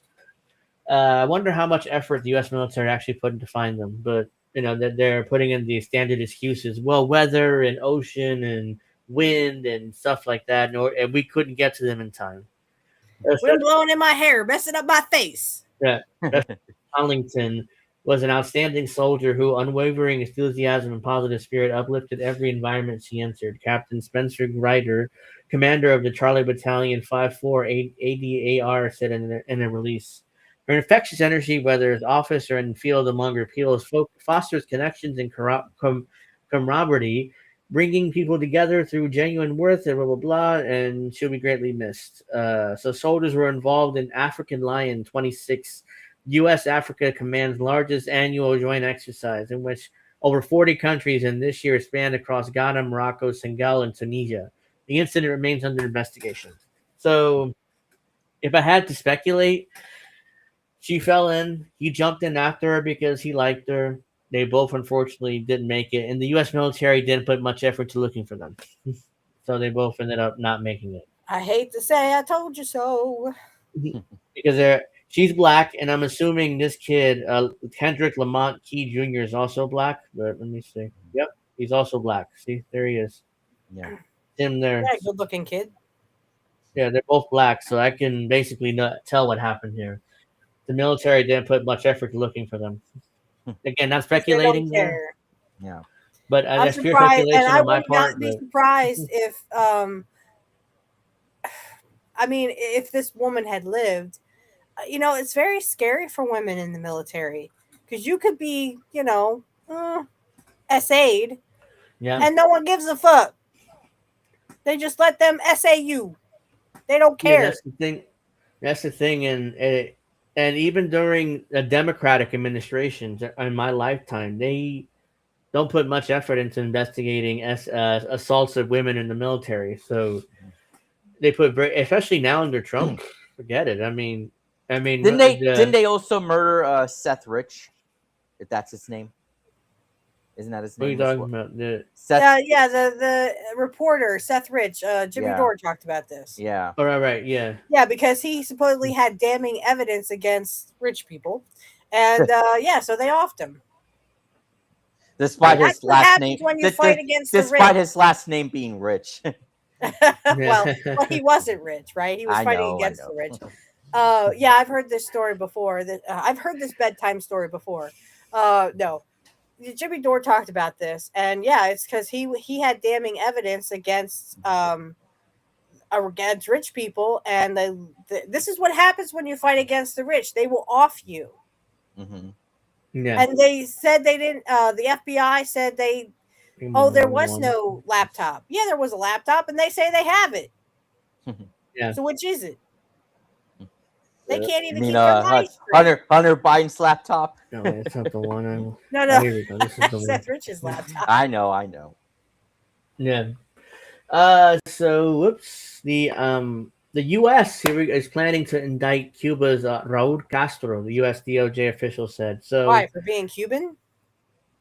So this is the United States plans to indict Cuba's Raúl Castro. A U.S. Department of Justice official said late Thursday. Castor oil. The timing of the potential indictment, which needs to be approved by a grand jury, was not immediately clear, but officials says it's imminent. The potential indictment of a 94-year-old former president of Cuba and brother of Fidel is expected to focus on the downing of an aircraft, officials said, on a condition of anonymity. CBS previously reported that the case relates to Cuba's deadly 1996 shoot-down of planes operated by humanitarian group Brothers to 1996. Rescue. That was like 30 years ago. It's 30 years ago. Yeah, they want to indict him for something that happened 30 years ago and allegedly say that he did it. Representatives or Cuba's foreign ministry did not immediately respond to a request for comment outside of normal business hours. A U.S. Justice Department spokesman did not immediately respond to a request for comment. The administration has called Cuba's current communist-run government corrupt and incompetent, and is seeking to replace it. Communist! Oh no! The latest move comes as capitalism is scarier. The latest move comes as President Donald Trump has heaped pressure on Cuba, effectively imposing a blockade on the island and threatening sanctions on countries supplying it with fuel, igniting power outages, and delivering blows to its economy. We have never been so fucked. Yeah, the U.S. in the ass. Mm-hmm. Yeah, the U.S. Attorney's Office for the Southern District of Florida has been overseeing an effort to examine potential criminal charges against the senior Cuban government officials. Officials from both countries acknowledged to hear themselves bitch. Yeah, earlier this year, they were in talks and negotiations appeared to founder amid the ongoing U.S. fuel blockade. However, on Thursday, the Cuban government confirmed that it met with CIA Chief John Ratcliffe. Ratcliffe told intelligence officials in Cuba that the U.S. was prepared to engage on economic security issues if Cuba makes quote-unquote fundamental changes, the CIA official said. So, what kind of changes is that? They got a 94-year-old they want to indict for 30-year-old crimes, supposedly. So this is... Yeah, they want to rat fuck him, I'm sure. CIA Director John Ratcliffe met with Raul Castro's grandson in Havana, U.S. and Cuban official says. So let's see here. CIA Director John Ratcliffe met with Cuban officials, including Raul Castro's grandson, during a high-level visit to the island Thursday. Ratcliffe met with Raul Guillermo Rodriguez Castro, Interior Minister Lázaro Álvarez Casas, and the head of the Cuban intelligence services, and discussed intelligence cooperation, economic stability, and security issues. A CIA official confirmed the meeting to the AP. Ratcliffe was there to personally deliver President Donald Trump's message to the United States to prepare to seriously engage on economic and security issues, but only if Cuba makes fundamental changes, CIA official says. The official statement from the Cuban government noted the Thursday meeting took place against the backdrop of complex bilateral relations, whatever that means. While the U.S. stressed that Cuba cannot continue to be a safe haven for adversaries in the Western Hemisphere, where's the evidence for that? Who knows? The Cuban delegation insisted that the your island evidence right here in this file. Witchy lady. The Cuban delegation insisted that the island presents no threat to U.S. security. Cuban officials also took issue with the nation's continued inclusion in the U.S. list of state sponsors of terrorism. Rodriguez Castro previously secretly met with U.S. Secretary of State Marco Rubio on the sidelines of a Caribbean Communities Summit in St. Kitts in February.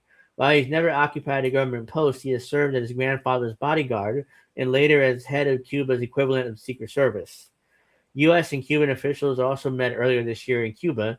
The ongoing meetings between the U.S. and Cuban officials marked the first U.S. government flights to land in Cuba, other than the U.S. naval base in Guantanamo Bay since 2016. By the way, we still not giving back Guantanamo to Cuba, so we still have it. Thursday meeting comes weeks after the Cuban government confirmed that it had recently met with U.S. officials on the island as tensions between the two sides remain high over the U.S. energy blockade of the Caribbean country, and as Cuba's power grid has collapsed and energy to its eastern provinces has been cut. The U.S. blockade of fuel to the island has heightened its economic woes with reduced work hours and food spoilage as refrigerators stop working. Earlier this week, the U.S. State Department reiterated that the U.S. would provide Cuba with $100 million in humanitarian assistance and support for satellite internet if the Cuban regime will permit it. In other words, what that means is we'll give them $100 million in internet access if the Cubans do what we want them to do. That's what I'm translating there, what that means. In late January, Trump threatened tariffs on any country that sells or supplies oil to Cuba. Though Trump has also threatened to intervene in the country, and Cuban President Miguel Díaz-Canel said recently that his country is prepared to fight if that should happen. Sources told the AP earlier this month that military action is not imminent. So there you go. The administration is trying to pressure Cuba into stop being communist, I guess. I mean, I don't know how that's going to work because... Why do they hate the word communism? I don't understand. What?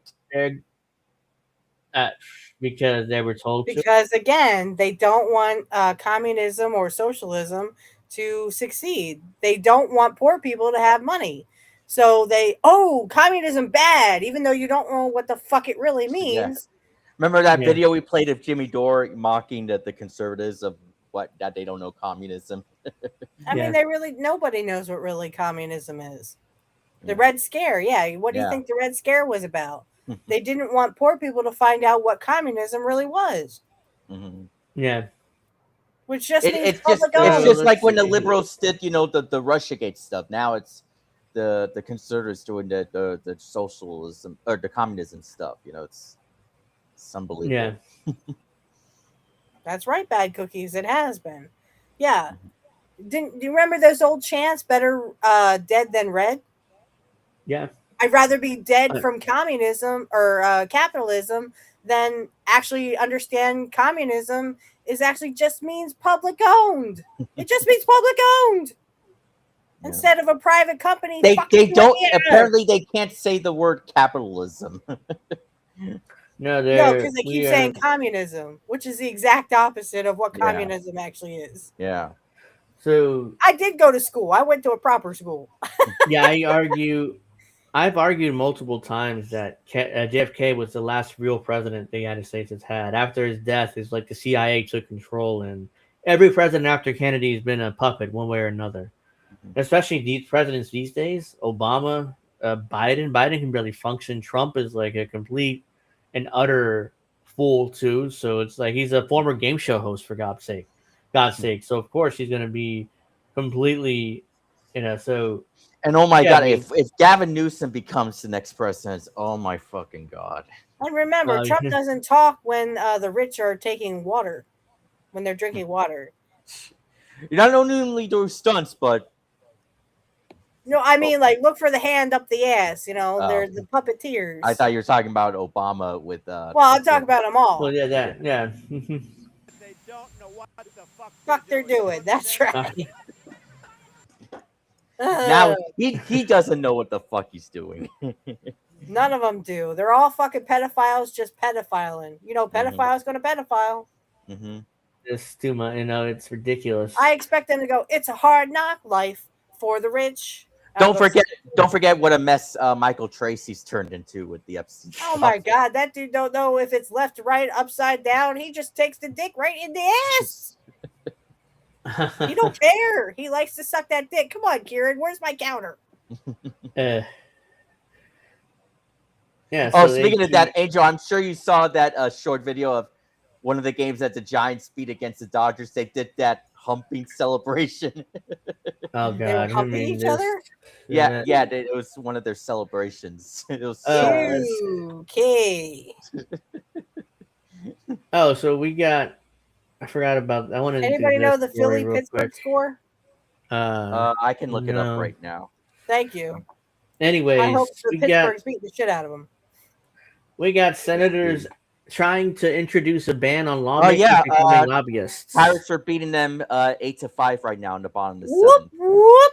Fuck Philly. Go Pittsburgh. Yeah, so there's some senators trying to. Pittsburgh took a 6-0 earlier, and the Phillies are trying to fight back though. So fuck the Phillies. But the Yankees scored again. They're now up 4-0. So yeah. Yeah, I can see that here now.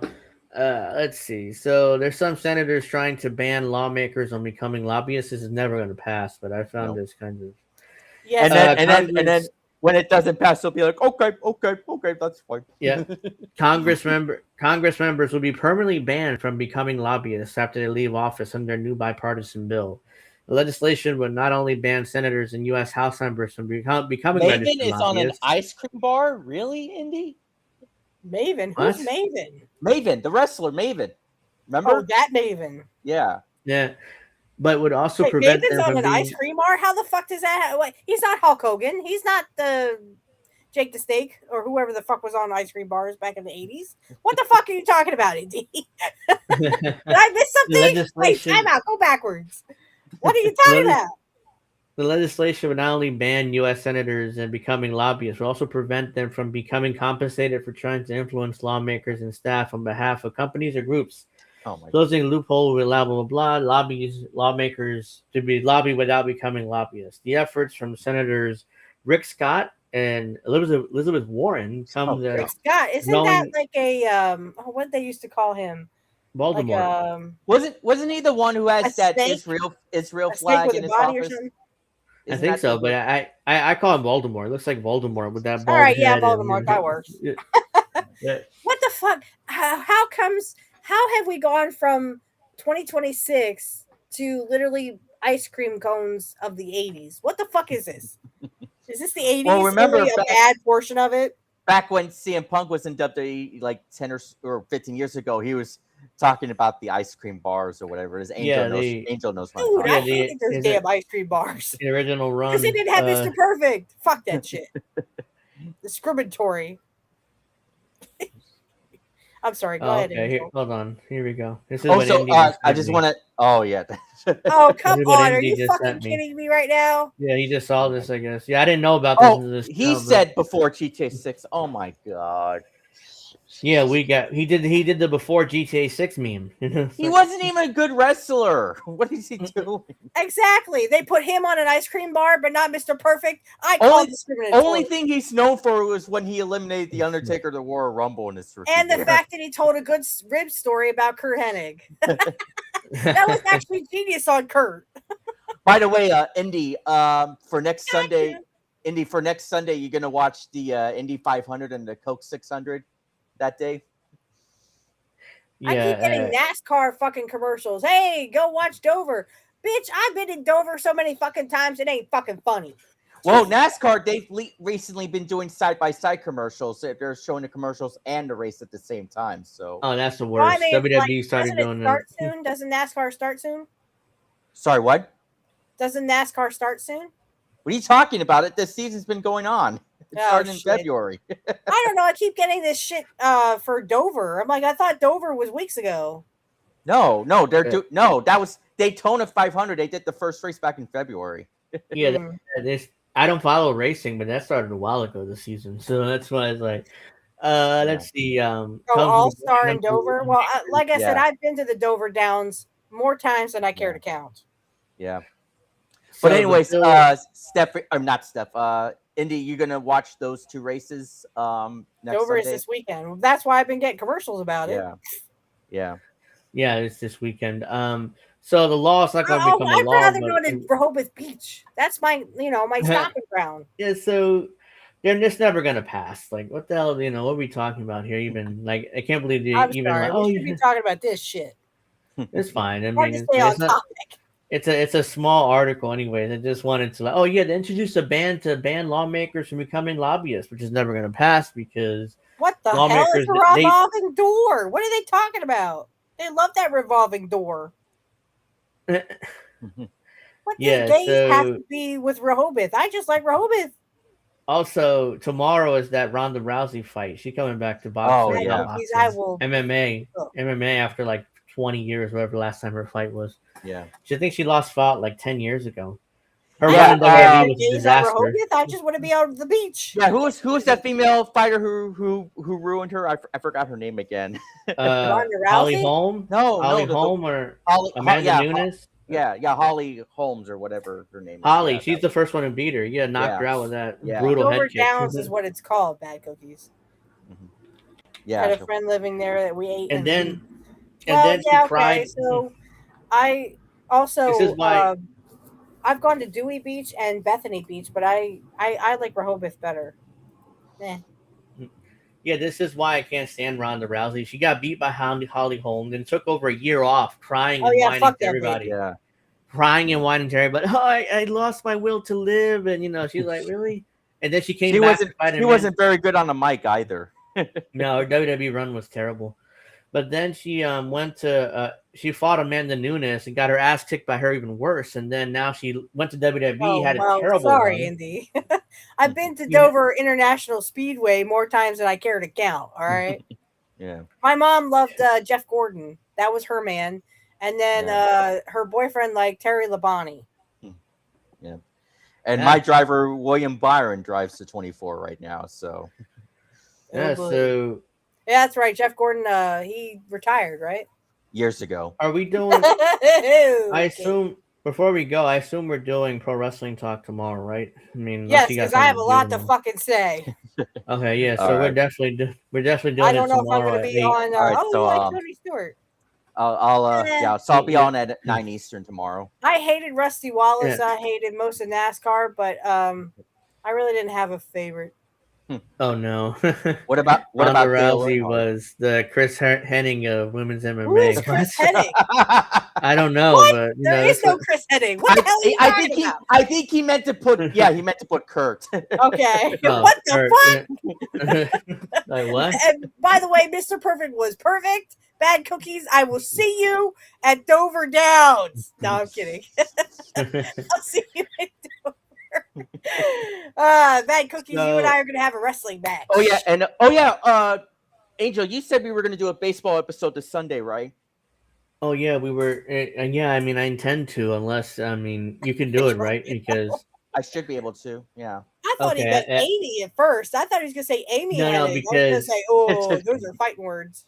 yeah, because we got Dave said he might do it, but I haven't heard from him since earlier in the week when I proposed it. Wait, doing what? Baseball a talk. Yankee episode, baseball episode on Yeah. Sunday. Yeah, I was planning that, but yeah, as the of time now, should I'll be able like to what, do 7 Eastern? Is that right, Angel? 7 Eastern, 7:30, On something like Sunday? around that time. On Sunday, yeah. Oh, why do you guys hate me? I have class on Sunday. I can't talk baseball. Sorry. I wish it could. Be around 7 on Sunday I have because class. we were supposed to do something beginning of the year. We didn't. It's almost June. I figured Yeah, we'll it's do one almost the now. middle of the baseball season. And it's a I figure shame. What was her name that used to do the baseball talks with her? I don't remember. Karen, Oh, yeah, we're all Karen. friends with Karen, yeah. And Well, what happened to her? She fell off the face of the map. Yeah. well, she went full Trump and full MAGA, and now she completely like disappeared from all of us basically.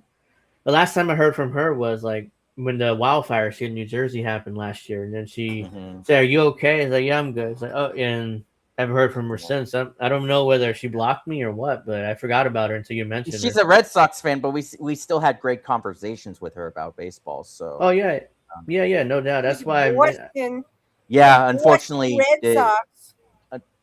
What? Sorry, what? The Red Sox are terrible, bro. Yes, yeah. The Red Sox are not good. They lost to Baltimore, didn't they? No, who did they play? They lost to the Phillies. They lost Phillies, yeah. For the fucking Phillies, I can beat the Phillies with both my hands tied behind my back and my eyes closed. Well, not with Don Mattingly as their manager right now. Mattingly. That's what I say about the Phillies. I hate the Phillies. Yeah. Unfortunately, I shared earlier that Max Fried just went on the IL. So, it's yeah.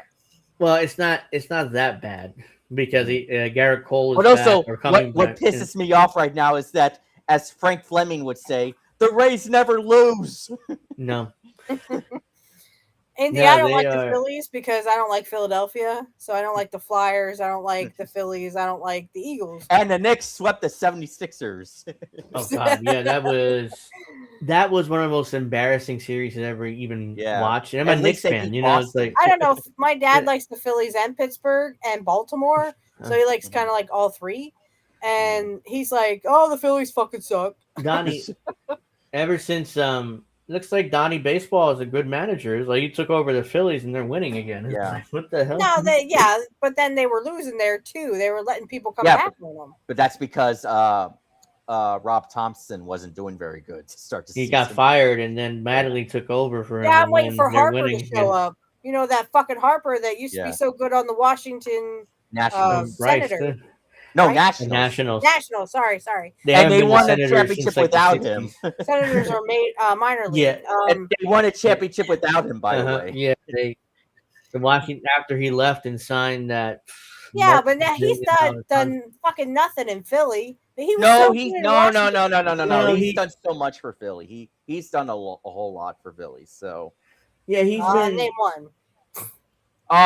His postseason, and he's also won an MVP. You know, he's put up. He's been solid. He's been solid in Philadelphia, but he hasn't been. Maybe not this year.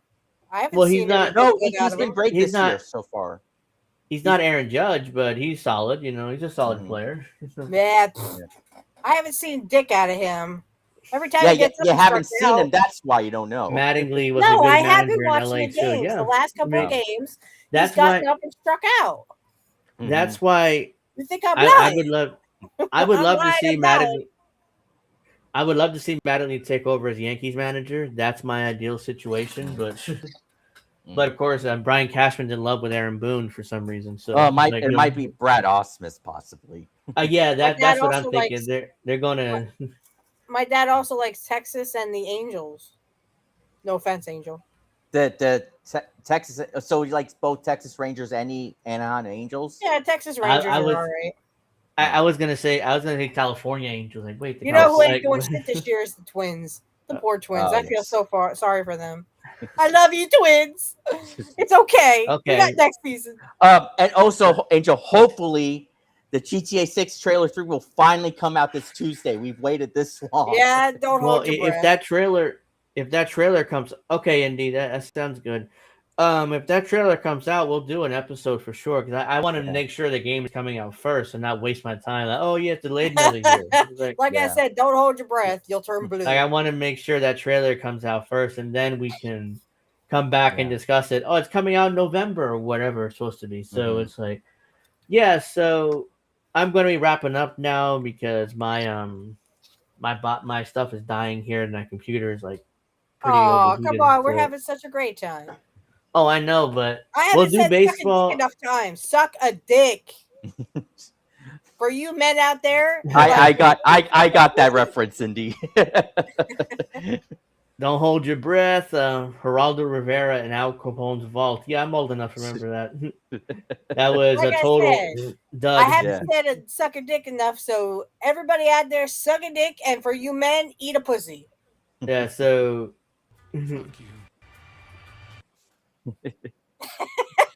And also join the. Fuck you. Be like, play the Bret Hart. Fuck you. Yeah, I No, love but that. I was saying also join the Mr. McMahon Kiss My Ass Club. Bret Hart was like and the video is perfect too. Bret's like "fuck you," and he takes the fuck drink you. of his alcohol, whatever he's drinking there. Fuck you. He said that was so support indie media. Make sure you like and subscribe. We'll be back for Pro Wrestling Talk tomorrow at 8:00. Tomorrow. And then on Sunday at 7, we should probably do some baseball with Alex and hopefully D able to join us. I know the battery's dying. I'm about to go relax. And I got to go play Forza Horizon 6 on my PC. Oh, right. Yeah, that's... I don't even know what the fuck that is, little brother. It's a racing game. Yeah. Well, don't they have NASCAR racing games? Yeah, but I haven't enjoyed them lately, so I like Vince says... Vince gets the best acting on Aspen Island. I mean, really, would anybody be surprised if his name showed up on those episodes? Night Indy. Nope. Make sure you check out Boats at 11 on Sunday, right after our wrestling thing, or baseball thing. Sorry. You know what, Cowboy All over Kitty? the If place. you want to suck a dick and eat a pussy, by all means, please do so. Enjoy it. Enjoy yourself. So I want to thank everybody for watching our show here. Tomorrow's Pro Wrestling Talk at 8, so make sure you join us. Right after that, I'll probably go watch the Ronda Rousey fight on Netflix. And I'm not. well, you know, I mean, that's I something to do watch. hope Gina wins. I rather have her win. Here's what I think of that. Isn't that what Kit does now? Kit has that woman who farts. And this is what I think of that. Yeah. So yeah, so I'll be that's doing it. that Sunday. Sunday probably do some baseball discussion. We got a lot to talk about, and then we'll do one during the All-Star break, probably in July, and review the first half and talk And about also what we need to do in the after second the half. trade deadline too. Yeah, the trade deadline too, and then we'll predict the trade deadline, who's going to be available, who isn't, blah blah blah. We'll do all that, throughout the year. But Blah, blah, blah. Blah, blah, blah. Volpe has been awful defensively. Again, he's fucking up on defense since he came back. Again, I don't know what they saw in him when he won that Gold Glove his rookie year. Like, he's always been awful defensively. Like, Also, they got to get rid I don't care, of. just give him some pants. They got to get rid of Austin Wells as well. He hasn't been. Oh, Austin Wells has been atrocious. But the one thing the only thing he might be good at is handling a pitching staff. But even then, his batting average has been so atrocious that I don't know. Okay. And I when he had the mustache, I called him a Thurman Monsoon ripoff. Yeah, he looks like Thurman Munson. Yeah, he with that mustache. So yeah, we'll talk about that more most likely Sunday at 7. I mean, we'll definitely do that for sure on Sunday. Tomorrow's wrestling, Sunday's baseball. We'll be back on Friday for Angel in the afternoon at 7. Indy and Reef are doing boats on Sunday at 11. So check that all out on the INN networks. Yes, we love Reef. We love Indy. Kisses. Mwah, mwah, mwah, mwah. Yeah, and make sure you guys like and subscribe. And we're gonna see you guys tomorrow for Pro Wrestling Talk. Next Friday for Angel in the afternoon. Pro Wrestling Talk. Peace out.